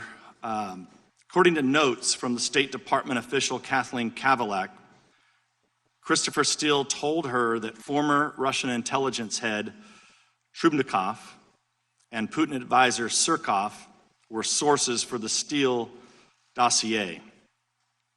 Now, knowing that these are, not getting into whether these sources were real or not real, was there any concern that there could have been disinformation that was going from the Kremlin into the Clinton campaign and then being fed into the FBI? As I said before, this is an area that I cannot speak to. Is that because it's not in the report, or or because of an ongoing Internal investigation? deliberations, other proceedings, and the like. Okay. When Andrew Weissman and Zaneb Ahmed joined your team, were you aware that Bruce Orr, Department of Justice top official, directly briefed the dossier allegations to them in the summer of 2016? Again, I'm not going to speak to that issue. Okay. Before you arrested George Papadopoulos in July of 2017, he was given $10,000 in cash in Israel. Do you know who gave him that cash? Again, it's outside our ambit, and questions such as that should go to the FBI or the department. But it involved your investigation. It involved persons involved in my investigation. Thank you, Mr. Chairman. Committee will stand in recess for 5 or 10 minutes.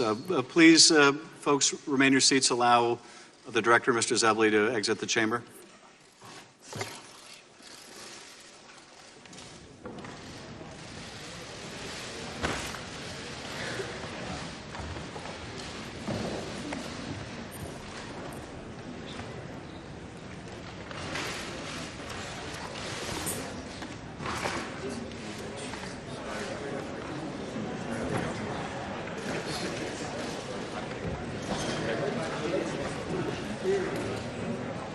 you.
So we're pulling rotators out.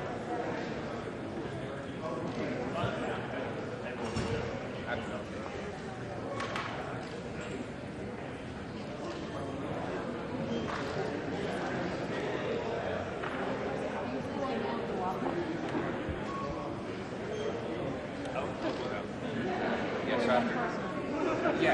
After he comes back, when he comes back, then you're good here now. But when he comes back.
Committee will come to order.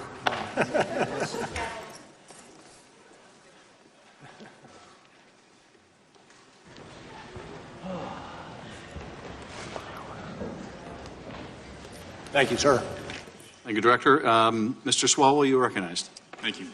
Director Mueller, as a prosecutor, you would agree that if a witness or suspect lies or obstructs or tampers with witnesses or destroys evidence during an investigation, that generally that conduct can be used to show a consciousness of guilt. Would you agree with that? Yes. Let's go through the different people associated with the Trump campaign and this investigation who lied to you and other investigators to cover up their disloyal and unpatriotic conduct. If we could put Exhibit 8 up. Director Mueller, I'm showing you Campaign Chairman Paul Manafort, Political Advisor Roger Stone, Deputy Campaign Manager Rick Gates, National Security Advisor Michael Flynn, Donald Trump's personal attorney Michael Cohen, and Foreign Policy Advisor George Papadopoulos. These 6 individuals have each been charged, convicted, or lied to your office or other investigators. Is that right? Yes, although I look askance at Mr. Stone because he is he is in a different case here in D.C. So National Security Advisor Flynn lied about discussions with Russian ambassador related to sanctions. Is that right? That's correct. Michael Cohen lied to this committee about Trump Tower Moscow. Is that correct? Yes. George Papadopoulos, the president's senior foreign policy advisor, lied to the FBI about his communications about Russia's possession of dirt on Hillary Clinton. Is that right? Correct. Yes. The president's campaign chairman, Paul Manafort, lied about meetings that he had with someone with ties to Russian intelligence. Is that correct? That's true. And your investigation was hampered by Trump campaign officials' use of encryption communications. Is that right? We believe that to be the case. You also believe to be the case that your investigation was hampered by the deletion of electronic messages. Is that correct? It would be, yes. Generally, any case would be if those kinds of communications are used. For example, you noted that Deputy Campaign Manager Rick Gates, who shared internal campaign polling data with the person with ties to Russian intelligence at the direction of Manafort, that Mr. Gates deleted those communications on a daily basis. Is that right? I take your word. I say I don't know specifically, but if it's in the report, then I support it. That's right, Director. It's Volume 1, page 136. Thank you. In addition to that, other information was inaccessible because your office determined it was protected by attorney-client privilege. Is that correct? That is true.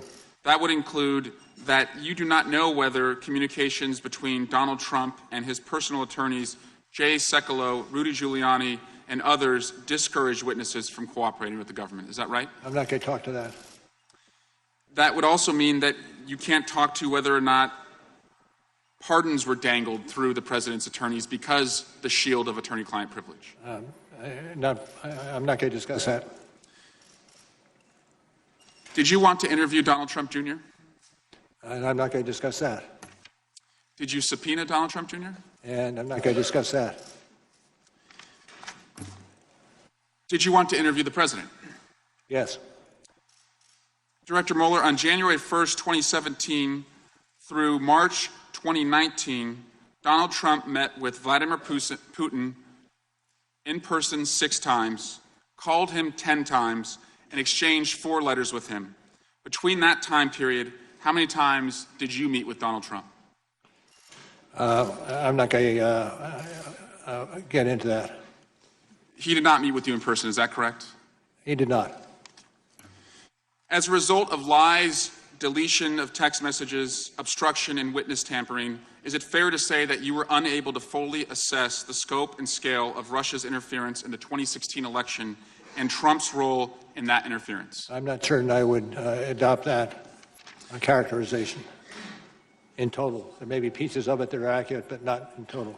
But you did state in Volume 1, page 10, that while this report embodies factual and legal determinations, the office believes it to be accurate and complete to the greatest extent possible.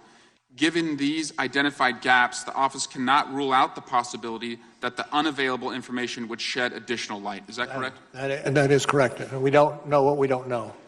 Why is it so important that witnesses cooperate and tell the truth in an investigation like this? Because the testimony of the witnesses goes to the heart of just about any criminal case you have. Thank you. And Mr. Chairman, I'd yield back. And thank you, Director Mueller. Ms. Stefanik. Thank you, Mr. Chairman. Mr. Mueller, as special counsel, did you review documents related to the origin of the counterintelligence investigation into the Trump campaign? On occasion. Was the Steele dossier one of those documents that was reviewed? And I can't discuss that case. I'm just asking a process question. Have you read the Steele dossier? And again, I'm not going to respond to that. You were tasked as special counsel to investigate whether there was collusion between Russia and the Trump campaign associates to interfere with the 2016 election. And the FBI, we know, has relevant documents and information related to the opening of the CI investigation. Were you and your team permitted to access all of those documents? And again, I can't get into that investigative, what we collected and what we're doing with investigation materials. Let me ask it this way. Was there any limitation in your access to documents related to the counterintelligence That's such a broad question. I have real trouble answering it. Did the special counsel's office undertake any efforts to investigate and verify or disprove allegations contained in the Steele dossier? Again, I can't respond. The reason I'm asking for the American public that is watching, it's apparent that the Steele dossier formed part of the basis to justify the FBI's counterintelligence investigation into Russian interference in the 2016 election. As we know, it was used to obtain a FISA warrant on Carter Page. This is why I'm asking these questions. Did your office undertake any efforts to identify Steele's sources or subsources? Again, the same answer. Were these tasks referred to any other agencies? Again, I can't speak to it. Did your office consider whether the Russian government used Steele's sources to provide Steele with disinformation? Again, I can't speak to that. I understand I'm asking these questions just for the record, so thanks for your patience. Shifting gears here, did any member of the special counsel's office staff travel overseas as part of the investigation? Yes, but I can't go further than that. I'm going to ask, to which countries? And I can't answer that. Did they meet with foreign government officials? Again, it's out of our bailiwick. Did they meet with foreign private citizens? Again, same response. Did they seek information about a U.S. citizen or any U.S. citizens? Again, a territory that I cannot go to. Thank you for answering on the record. These are important questions for the American public, and we're hopeful that the IG is able to answer these questions. I will yield the balance of my time to the ranking member. Thank the gentlelady for yielding. Mr. Mueller, I want to go back to, we started off with Joseph Mifsud, who's at the center of this investigation. He appears in your report a dozen times or more. He really is the epicenter. He's at the origin of this. He's the man who supposedly knows about Clinton's emails. You've seen on the screen, the Democrats have continually put up all the prosecutions that you made against Trump campaign officials and others. But I'm struggling to understand why you didn't indict Joseph Mifsud, who seems to be the man in the middle of all of this. Well, I think you understand that you cannot get into either classified or law enforcement information without a rationale for doing it. And I have said all I'm going to be able to say with regard to Mr. Mifsud.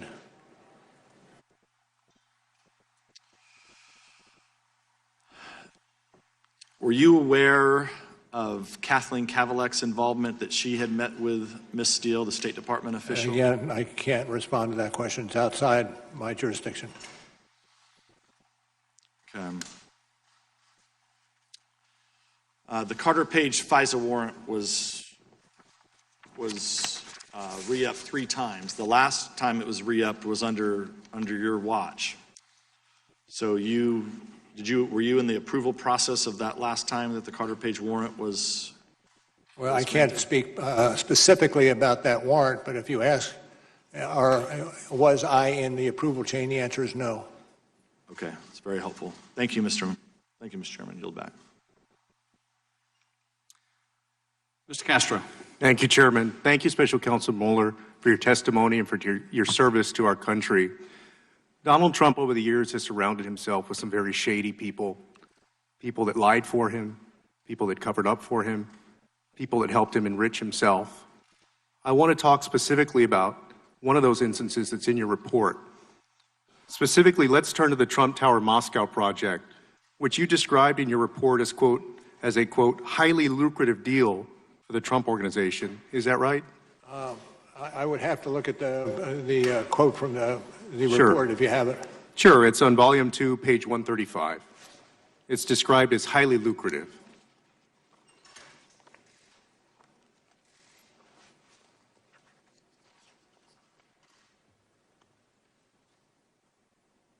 Okay, I have it. Sure. I have it. Thank you, sir. Yeah, no problem. Your office prosecuted Michael Cohen, and Michael Cohen was Donald Trump's lawyer, for lying to this committee about several aspects of the Trump organization's pursuit of the Trump Tower Moscow deal. Is that right? That's correct. According to your report, Cohen lied to, quote, minimize links between the project and Trump, unquote, and to, quote, stick to the party line, unquote, in order not to contradict Trump's public message that no connection existed between Trump and Russia. Is that right? That's yes, that's correct. Now, when you're talking about the party line here, the party line in this case... If I can interject, the one thing I should have said at the outset, if it was in the report, and consequently, I do believe it to be true. Thank you. The party line in this case was that the deal ended in January 2016. In other words, they were saying that the deal ended in January 2016 before the Republican primaries. In truth, though, the deal extended to June 2016, when Donald Trump was already the presumptive Republican nominee. Is that correct? That's correct. The party line was also that Cohen discussed the deal with Trump only 3 times, when in truth, they discussed it multiple times. Is that right? Also true, and part of the basis for the plea that he entered for lying to this entity. Thank you. And thank you for prosecuting that. The party line was also that Cohen and Trump never discussed traveling to Russia during the campaign, when in truth, they did discuss it. Is that right? That's accurate. And the party line was that Cohen never received a response from the Kremlin to his inquiries about the Trump Tower Moscow deal. In fact, Cohen not only received a response from the Kremlin to his email, but also had a lengthy conversation with a Kremlin representative who had a detailed understanding of the project. Is that right? If it's in the report, that is accurate. Recitation of that piece of the report.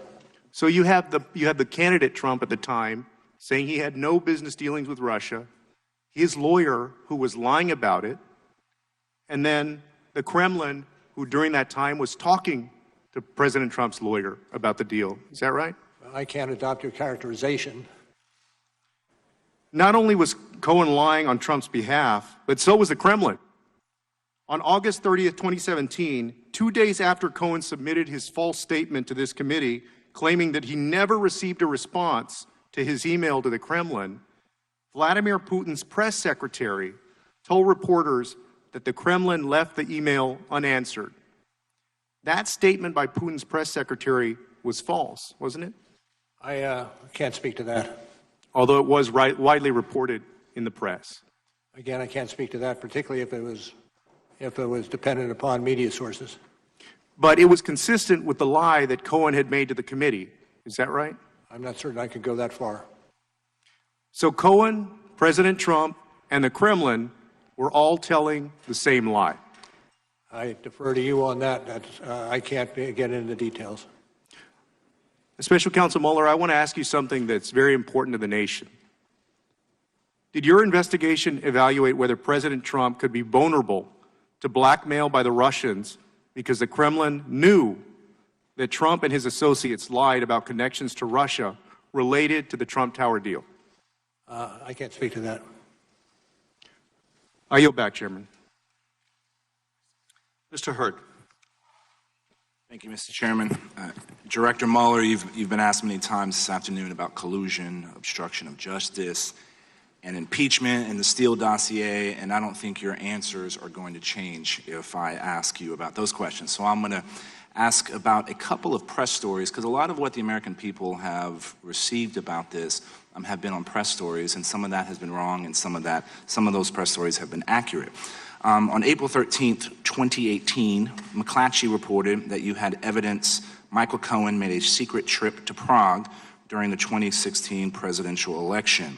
I think he told one of the committees here in Congress that was incorrect. Is that story true? I can't go into it. Got you. On October 31st, 2016, Slate published a report suggesting that a server at Trump Tower was secretly communicating with Russia's Alpha Bank, and I quote, akin to what criminal syndicates do. Do you know if that story is true? Do not. Do not. You do not? Know whether it's true. So did you not investigate these allegations which are suggestive of potential Trump-Russia? Because I believe it's not true doesn't mean it would not be investigated. It may well have been investigated, although my belief at this point is not true. Good copy. Thank you. As a former CIA officer, I want to focus on something I think both sides of the political aisle can agree on. That is, how do we prevent Russian intelligence and other adversaries from doing this again? And after overseeing counterintelligence operations for 12 years as FBI director, and then investigating what the Russians have done in the 2016 election, you've seen tactics, techniques, and results of Russian intelligence operations. Our committee made a recommendation that the FBI should improve its victim notification process when a person, entity, or campaign has fallen victim to active measures of attack. Would you agree with this? It sounds like a worthwhile endeavor. I will tell you, though, that the ability of our intelligence agencies to work together in this arena is perhaps more important than that. And adopting whatever, and I'm not that familiar with legislation, but whatever legislation will encourage us working together. By us, I mean the FBI, CIA, NSA, and the rest. It should be pursued aggressively, early. Who do you think should be responsible within the federal government to counter disinformation? I'm no longer in the federal government, so But you've had a long career, storied career, and I don't think there's anybody who better understands the threat that we are facing than you. Do you have an opinion as a former FBI officer? As to who should be the coordinating points within the federal government on how to deal with disinformation? I don't want to wade in those waters. A good copy. One of the most striking things in your report is that the Internet Research Agency not only undertook a social media campaign in the U.S., but they were able to organize political rallies after the election. Our committee issued a report and insight on saying that Russian active measures are growing with frequency and intensity, and including their expanded use of groups such as the IRA, and these groups pose a significant threat to the United States and our allies in upcoming elections. Would you agree with that? Yes. In fact, one of the other areas that we have to look at are many more companies, many more countries are developing capability to replicate what the Russians had done. You alluded to making sure all the elements of the federal government should be working together. Do you have a suggestion on a strategy to do that to counter this disinformation? Not overarching it. Is this, in your investigation, did you think that this was a single attempt by the Russians to get involved in our election, or did you find evidence to suggest they'll try to do this again? No, it wasn't a single attempt. They're doing it as we sit here. And they expect to do it during the next campaign. Director Mueller, I appreciate your time and indulging us here in multiple committees, and I yield back to the ranking member if he has. I yield back to the chairman. Mr. Heck. Director Mueller, I'd like to go to the motives behind the Trump campaign, encouragement and acceptance of help during the election. Obviously, a clear motivation was to help them in what would turn out to be a very close election, but there was another key motivation, and that was, frankly, the desire to make money. I always try to remember what my dad, who never had the opportunity to go beyond the 8th grade, taught me, which is that I should never, ever underestimate the capacity of some people to cut corners and even more in order to worship and chase the almighty buck. And this is important because I think it, in fact, does go to the heart of why the Trump campaign was so unrelentingly intent on developing relationships with the Kremlin. So let's quickly revisit one financial scheme we just discussed, which was the Trump Tower in Moscow. We indicated earlier that it was a lucrative deal. Trump, in fact, stood, he and his company, to earn many millions of dollars on that deal, did they not, sir? True.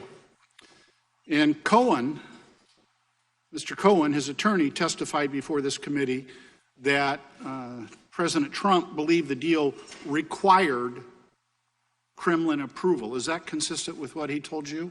I'm not certain whether it's Mr. Trump himself or others associated with that enterprise that had discussed the necessity of having the input from the state, meaning the Russian government, in order for it to go forward successfully.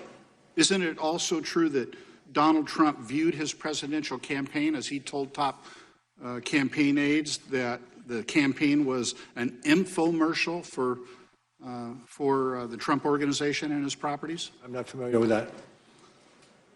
Then let's turn to Trump campaign chair Paul Manafort. Did, in fact, your investigation find any evidence that Manafort intended to use his position as Trump's campaign chair for his own personal financial benefit? I would say there was some indication of that, but I won't go further. I think you'll find it on page 135 of Volume 1. During the transition, Trump's son-in-law, Jared Kushner, met with Sergei Gorkov, the head of a Russian-owned bank that is under U.S. sanctions. And according to the head of the bank, he met with Kushner in his capacity as CEO of Kushner Companies to discuss business opportunities. Is that correct, sir? I'm not certain. I'm not certain about that. Let me just put it that way. It was asserted thusly in your report, Volume 1, 160, pages 161 and 162. Your report notes that at the time, Kushner Companies were trying to renegotiate $1 billion, with a B, $1 billion lease of their flagship building at 666 Fifth Avenue, correct? I'm not familiar with those financial arrangements. Also on page 162, where Kushner Companies, it was asserted, had debt obligations coming due on the company. Eric Prince, a supporter close to Trump, a supporter. Campaign and administrative. A supporter. Yes. He met in the Seychelles during the transition with Kirill Dmitriev, who was the head of a sanctioned Russian government investment arm, which had close ties to Vladimir Putin. Correct, sir? Yes. Your investigation determined that Mr. Prince had not known nor conducted business with Dmitriev before Trump won the election. Correct? Well, I defer to the report on that. Yet it does.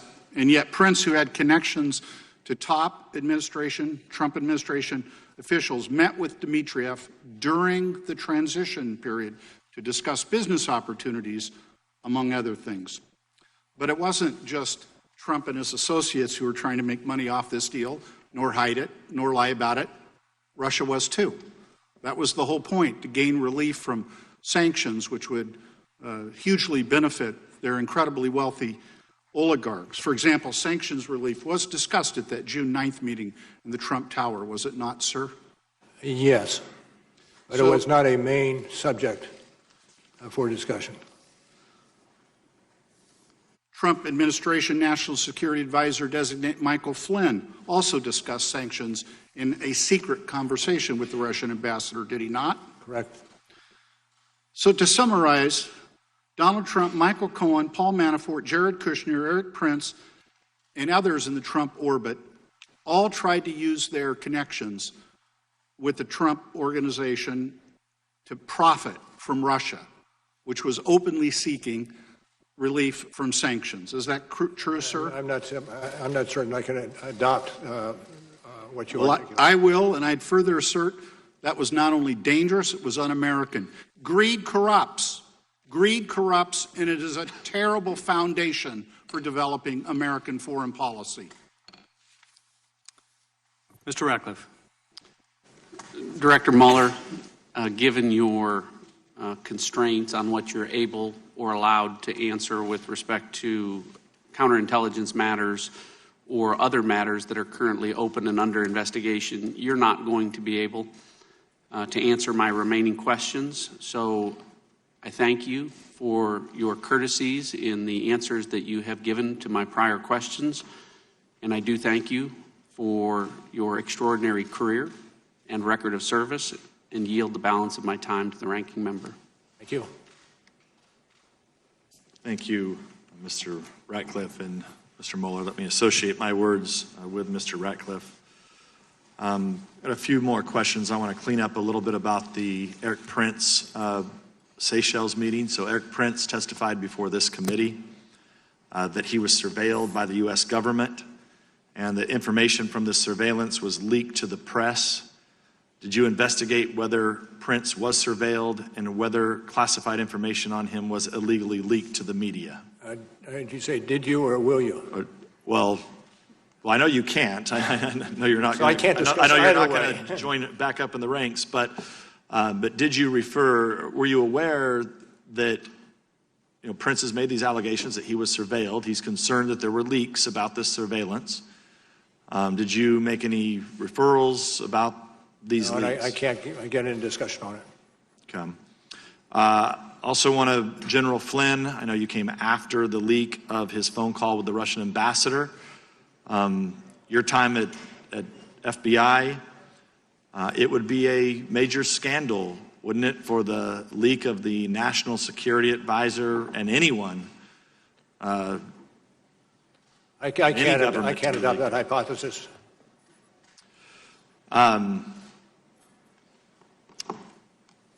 Did your report name any people who were acting as U.S. government informants or sources without disclosing that fact? I can't answer that. On volume 1, page 133 of your report, you state that Konstantin Kilimnik has ties to Russian intelligence. His name came up quite often today, but your report omits to mention that Kilimnik has long-term relationships with U.S. government officials, including our own State Department. I can't get into that. I know it's not in the report, but if Kilimnik is being used in the report to say that he was possibly some type of Russian agent, and I think it is important for this committee to know if Kilimnik has ties to our own State Department, which it appears that he does. Again, it's the same territory that I'm loath to get into.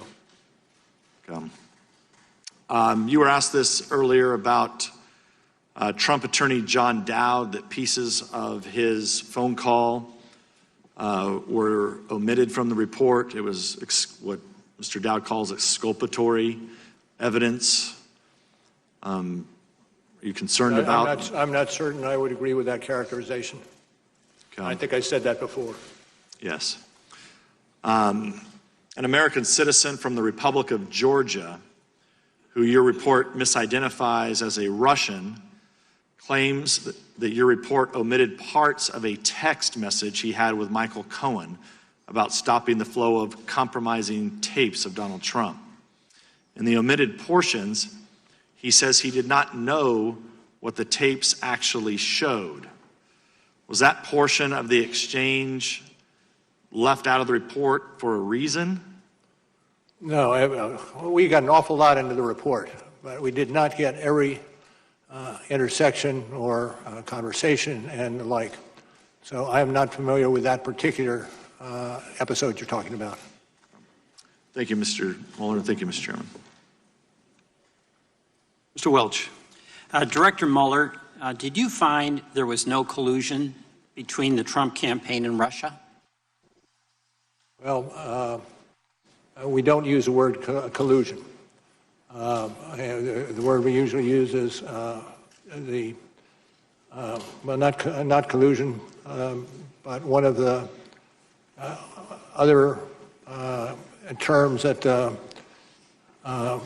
that fills in when collusion is not used.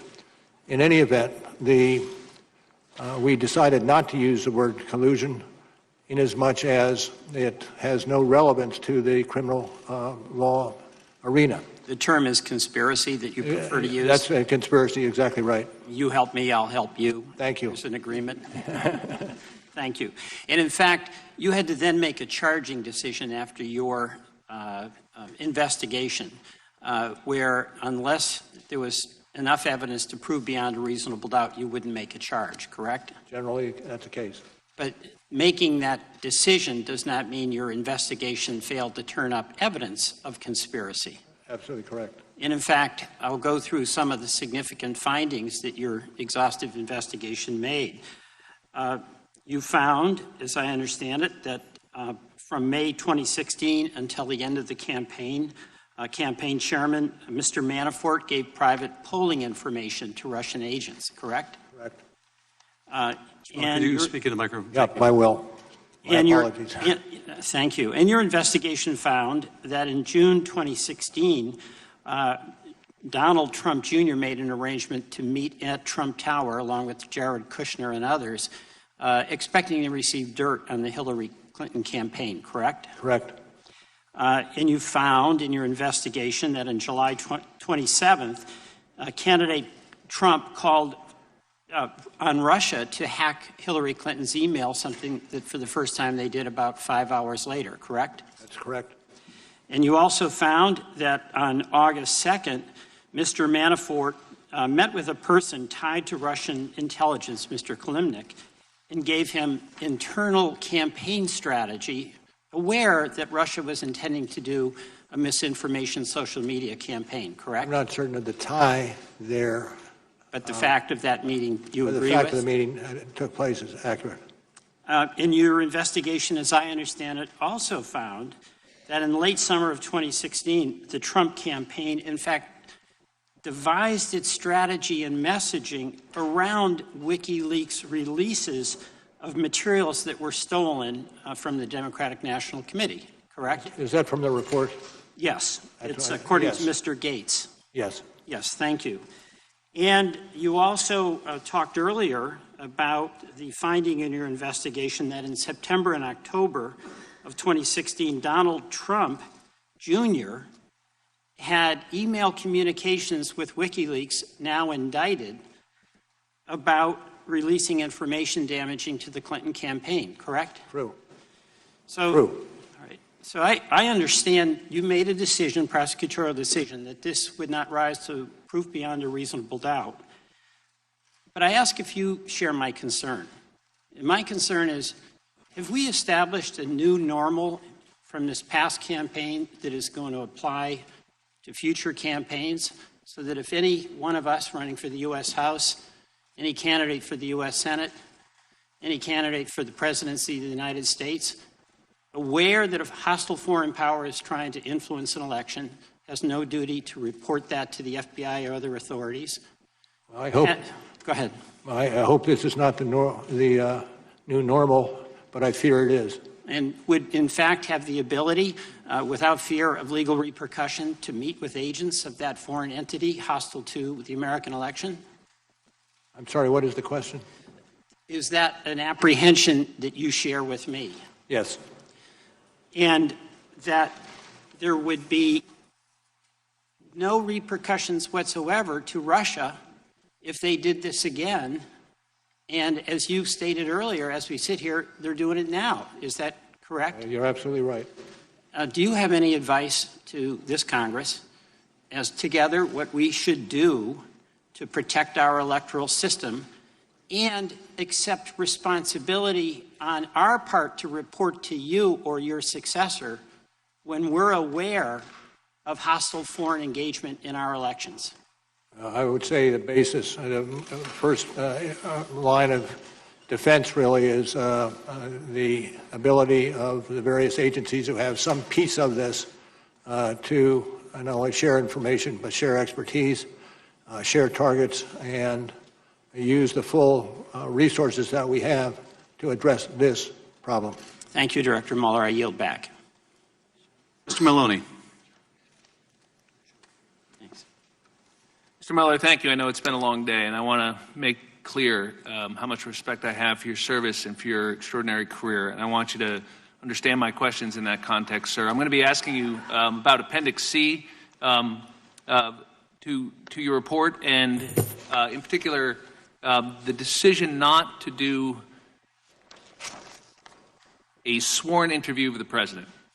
It's really the only subject I want to talk to you about, sir. Why didn't you subpoena the president? Well, at the outset, after we took over and initiated the investigation. If I could ask you to speak in the microphone. Yeah, of course. At the outset, after we took over the investigation and began it and pursued it, quite obviously one of the things we anticipated wanting to accomplish, and that is having the interview of the president. We negotiated with him for a little over a year, and I think what you adverted to in the appendix lays out our expectations as a result of those negotiations. But finally, when we were almost towards the end of our investigation and we'd had little success in pushing to get the interview of the president, we decided that we did not want to exercise the subpoena powers because of the necessity of expediting the end of the investigation. Was that, excuse me, did you want to? I was going to say the expectation was if we did subpoena the president, he would fight the subpoena and we would be in the midst of the investigation for a substantial period of time. Right, but as we sit here, you've never had an opportunity to ask the president in-person questions under oath, and so obviously that must have been a difficult decision. And you're right, Appendix C lays that out, and indeed, I believe you described the in-person interview as vital. That's your word. And of course, you make clear you had the authority and the legal justification to do it. As you point out, you waited a year. You put up with a lot of negotiations. You made numerous accommodations, which you lay out so that he could prepare and not be surprised. I take it you were trying to be fair to the president. And by the way, you were going to limit the questions when you got to written questions to Russia only. And in fact, you did go with written questions after about 9 months, sir, right? And the president responded to those, and you have some hard language for what you thought of those responses. What did you think of the president's written responses, Mr. Mueller? Certainly not as useful as the interview would be.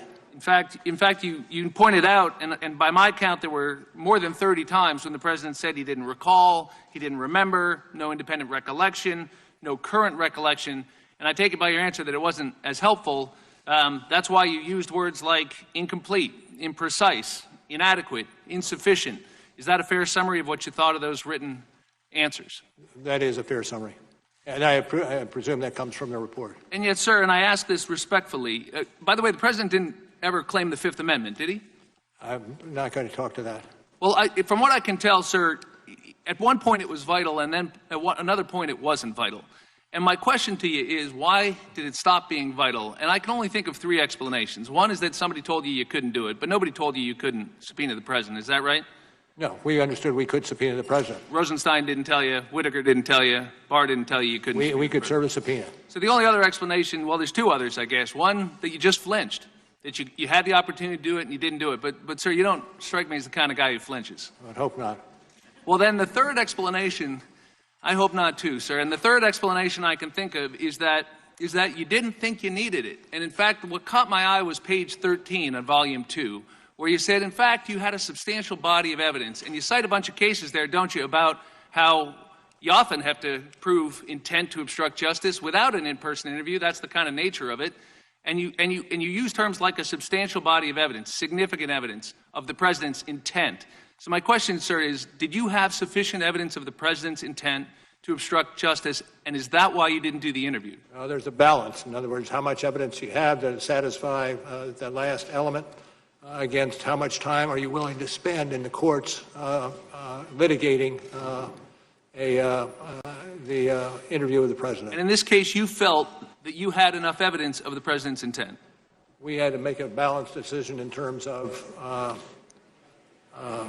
how much evidence we had compared to the length of time it would take And to sir, do because I have limited time, you thought that if you gave it to the Attorney General or to this Congress, that there was sufficient evidence that it was better than that delay.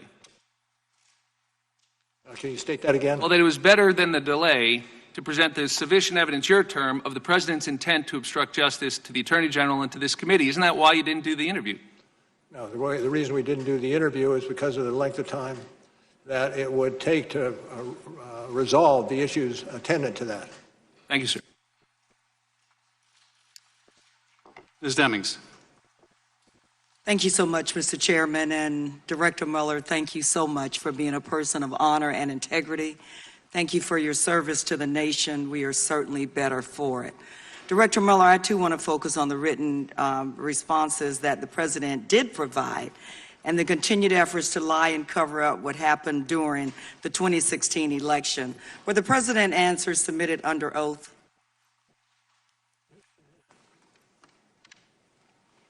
Yes, yes. Thank you, they were. Were these all the answers your office wanted to ask the President about Russia interference in the 2016 election? No, not necessarily. So there were other Yes. questions that you wanted to answer. Did you analyze his written answers on Russia interference to draw conclusions about the President's credibility? No, it was perhaps one of the factors, but nothing more than that. It was one of the factors. So what did you determine about the President's credibility? And that I can't get into. Director Mueller, I know based on your decades of experience, you probably had an opportunity to analyze the credibility of countless witnesses, but you weren't able to do so with this witness. Well, with every witness, particularly a leading witness, one assesses the credibility day by day, witness by witness, document by document. And that's what happened in this case. So we started with very little, and by the end, we ended up with a fair amount. Yeah, fair amount. Thank you. Well, let's go through some of the answers to take a closer look at his credibility, because it seems to me, Director Mueller, that his answers were not credible at all. Do some of President Trump's incomplete answers relate to Trump Tower, Moscow? Yes. For example, did you ask the President whether he had at any time directed or suggested that discussions about Trump Moscow project should cease? Should what? Cease. Do you have a citation? Yes, we're still in Appendix C, Section 1-7. The first page? Uh-huh. Says the President did not answer whether he had at any time directed or suggested that discussions about the Trump Moscow project should cease, but he has since made public comments about this topic. Okay. And the question was? Did the President, let me go on to the next question. Did the President fully answer that question in his written statement to you about the Trump Moscow project ceasing? Again, in Appendix C. And can you direct me to the particular paragraph you're adverting to? It would be Appendix C-C1, but let me move forward. 9 days after he submitted his written answers, didn't the President say publicly that he, quote, decided not to do the project, unquote? And that is in your report. I'd ask you if you would to point out the particular paragraph that you're focused on. We can move on. Did the President answer your follow-up questions? According to the report, there were follow-up questions because of the President's incomplete answers about the Moscow project. Did the President answer your follow-up questions either in writing or orally? And we're now in Volume 2, page 150 through 151. No. He did not. In fact, there were many questions that you asked the President that he simply didn't answer. Isn't that correct? True. And there were many answers that contradicted other evidence you had gathered during the investigation. Isn't that correct, Yes. Director Mueller? Director Mueller, for example, the President in his written answer stated he did not recall having advanced knowledge of WikiLeaks releases. Is that correct? I think that's what he said. But didn't your investigation uncover evidence that the President did, in fact, have advanced knowledge of WikiLeaks public releases of emails damaging to his opponent? And I can't get into that area. Did your investigation determine, after very careful vetting of Rick Gates and Michael Cohen's, that you found them to be credible? That we found the president to be credible? That you found Gates and Cohen to be credible in their statements about WikiLeaks? Those areas I'm not going to discuss. Okay. Could you say, Director Mueller, that the president was credible? I can't answer that question. Director Mueller, isn't it fair to say that the president's written answers were not only inadequate and incomplete because he didn't answer many of your questions, but where he did, his answers showed that he wasn't always being truthful? I would say, generally. Generally. Director Mueller, it's one thing for the president to lie to the American people about your investigation, falsely claiming that you found no collusion and no obstruction, but it's something else altogether for him to get away with not answering your questions and lying about them. And as a former law enforcement officer of almost 30 years, I find that a disgrace to our criminal justice system. Thank you so much. I yield back to the chairman. Mr. Krishnamurthy. Director Mueller, thank you for your devoted service to your country. Earlier today, you described your report as detailing a criminal investigation, correct? Yes. Yes. Director, since it was outside the purview of your investigation, your report did not reach counterintelligence conclusions regarding the subject matter of your report. That's true. For instance, since it was outside your purview, your report did not reach counterintelligence conclusions regarding any Trump administration officials who might potentially be vulnerable to compromise or blackmail by Russia, correct? Those decisions probably were made in the FBI. But not in your report, correct? Not in our report. We advert to the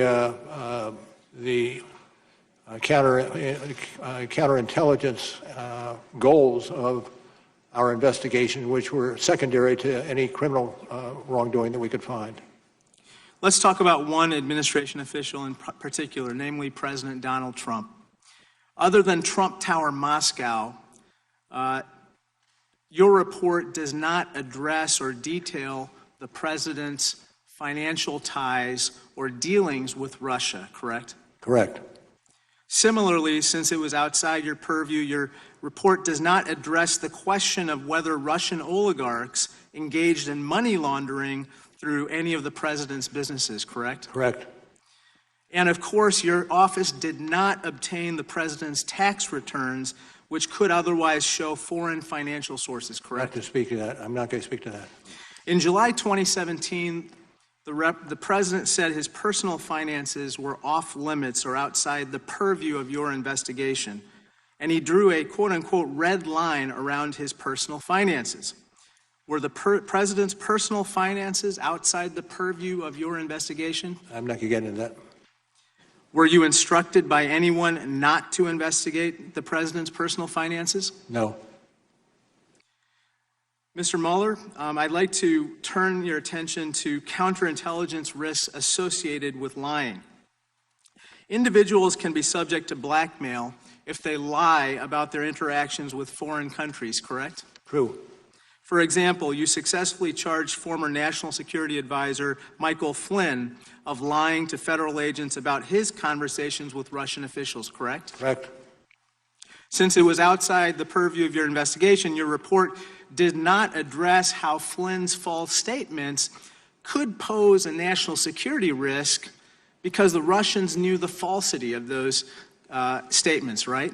I cannot get into that mainly because there are many elements of the FBI that are looking at different aspects of that issue. Currently? Currently. Thank you. As you noted in Volume 2 of your report, Donald Trump repeated 5 times in one press conference, Mr. Mueller, in 2016, quote, "I have nothing to do with Russia." Of course, Michael Cohen said Donald Trump was not being truthful because at this time, Trump was attempting to build Trump Tower Moscow. Your report does not address whether Donald Trump was compromised in any way because of any potential false statements that he made about Trump Tower Moscow, correct? I think that's right. think that's right. Director Mueller, I want to turn your attention to a couple other issues. You've served as FBI director during 3 presidential elections, correct? Yes. And during those 3 presidential elections, you have never initiated an investigation at the FBI looking into whether a foreign government interfered in our elections the same way you did in this particular instance, correct? I would say I personally know, but the FBI quite obviously has how do you defense an attack such as the Russians undertook in 2016?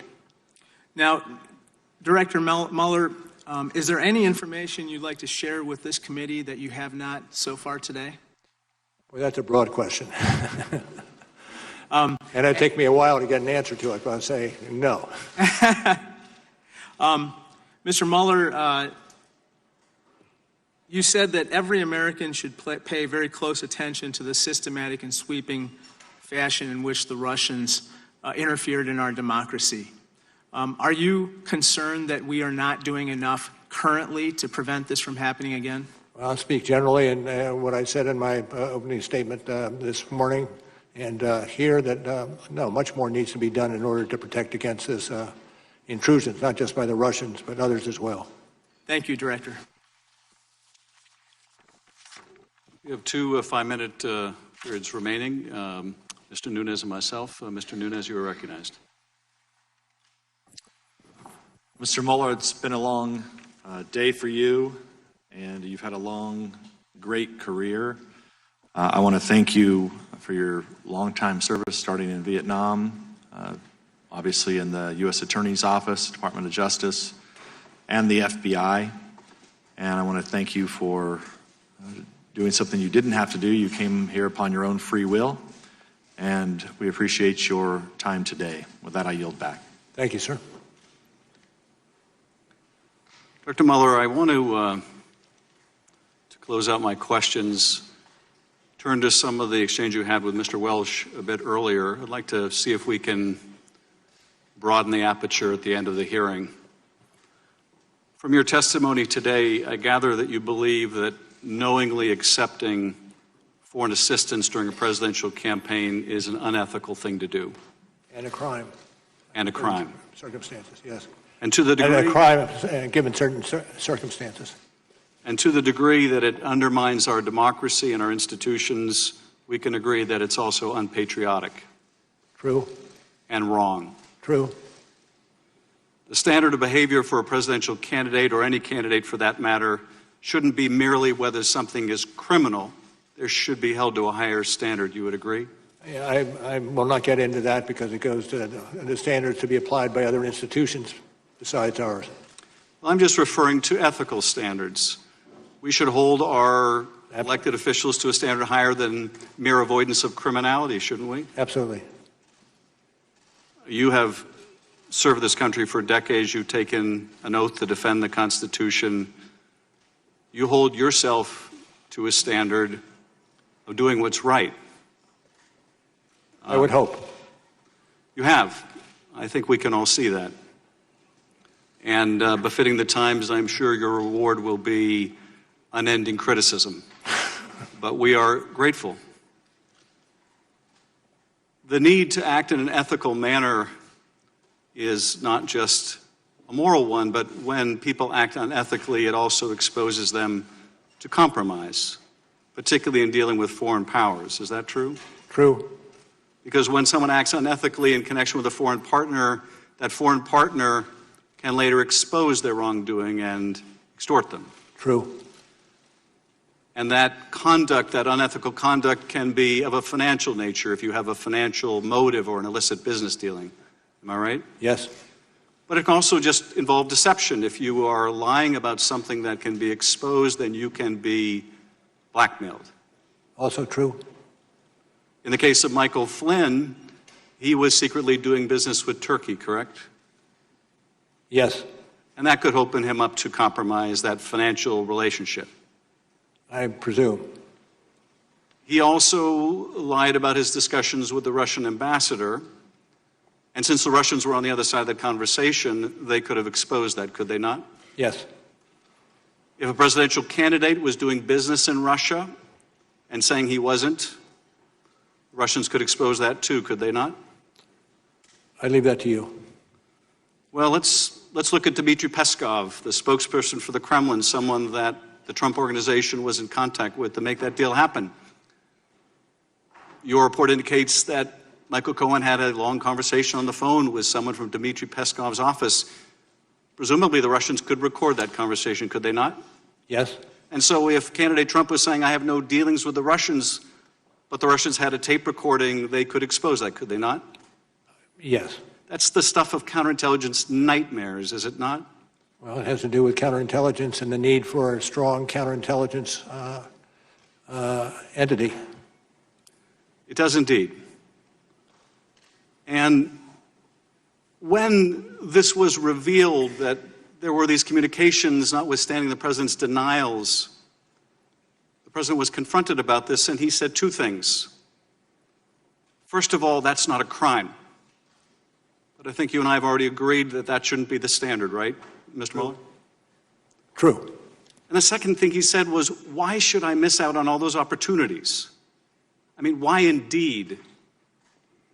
Merely running a presidential campaign, why should you miss out on making all that money? Was the import of his statement. Were you ever able to ascertain whether Donald Trump still intends to build that tower when he leaves office? Is that a question, sir? Yes, were you able to ascertain, because he wouldn't answer your questions completely, whether or if he ever ended that desire to build that tower? I'm not going to speculate on that. If the president was concerned that if he lost his election, he didn't want to miss out on that money, might he have the same concern about losing his re-election and missing out on that money? Speculation. The difficulty with this, of course, is we are all left to wonder whether the president is representing us or his financial interests. That concludes my questions. Mr. Nunes, do you have any concluding remarks? Director Mueller, let me close by returning to where I began. Thank you for your service, and thank you for leading this investigation. The facts you set out in your report and have elucidated here today tell a disturbing tale of a massive Russian intervention in our election, of a campaign so eager to win, so driven by greed that it was willing to accept the help of a hostile foreign power in a presidential election decided by a handful of votes in a few key states. Your work tells of a campaign so determined to conceal their corrupt use of foreign help that they risk going to jail by lying to you, to the FBI, and to Congress about it, and indeed, some have gone to jail over such lies. And your work speaks of a president who committed countless acts of obstruction of justice that, in my opinion, and that of many other prosecutors, had it been anyone else in the country, they would have been indicted. Notwithstanding the many things you have addressed today and in your report, there were some questions you could not answer given the constraints you're operating under. You would not tell us whether you would have indicted the president but for the OLC opinion that you could not. And so the Justice Department will have to make that decision when the president leaves office, both as to the crime of obstruction of justice and as to the campaign finance fraud scheme that individual one directed and coordinated and for which Michael Cohen went to jail. You would not tell us whether the president should be impeached, nor did we ask you, since it is our responsibility to determine the proper remedy for the conduct outlined in your report. Whether we decide to impeach the president in the House or we do not, we must take any action necessary to protect the country while he is in office. You would not tell us the results or whether other bodies looked into Russian compromise in the form of money laundering, so we must do so. You would not tell us whether the counterintelligence investigation revealed whether people still serving within the administration pose a risk of compromise and should never have been given a security clearance, so we must find out. We did not bother to ask whether financial inducements from any Gulf nations were influencing U.S. policy, since it is outside the four corners of your report, and so we must find out. But one thing is clear. from your report, your testimony, from Director Wray's statements yesterday, the Russians massively intervened in 2016, and they are prepared to do so again in voting that is set to begin a mere 8 months from now. The President seems to welcome the help again, and so we must make all efforts to harden our elections infrastructure, to ensure there is a paper trail for all voting, to deter the Russians from meddling, to discover it when they do, to disrupt it, and to make them pay. Protecting the sanctity of our elections begins, however, with the recognition that accepting foreign help is disloyal to our country, unethical, and wrong. We cannot control what the Russians do, not completely, but we can decide what we do. And that this centuries-old experiment we call American democracy is worth cherishing. Director Mueller, thank you again for being here today. And before I adjourn, I would like to excuse you and Mr. Zebley. Everyone else, please remain seated.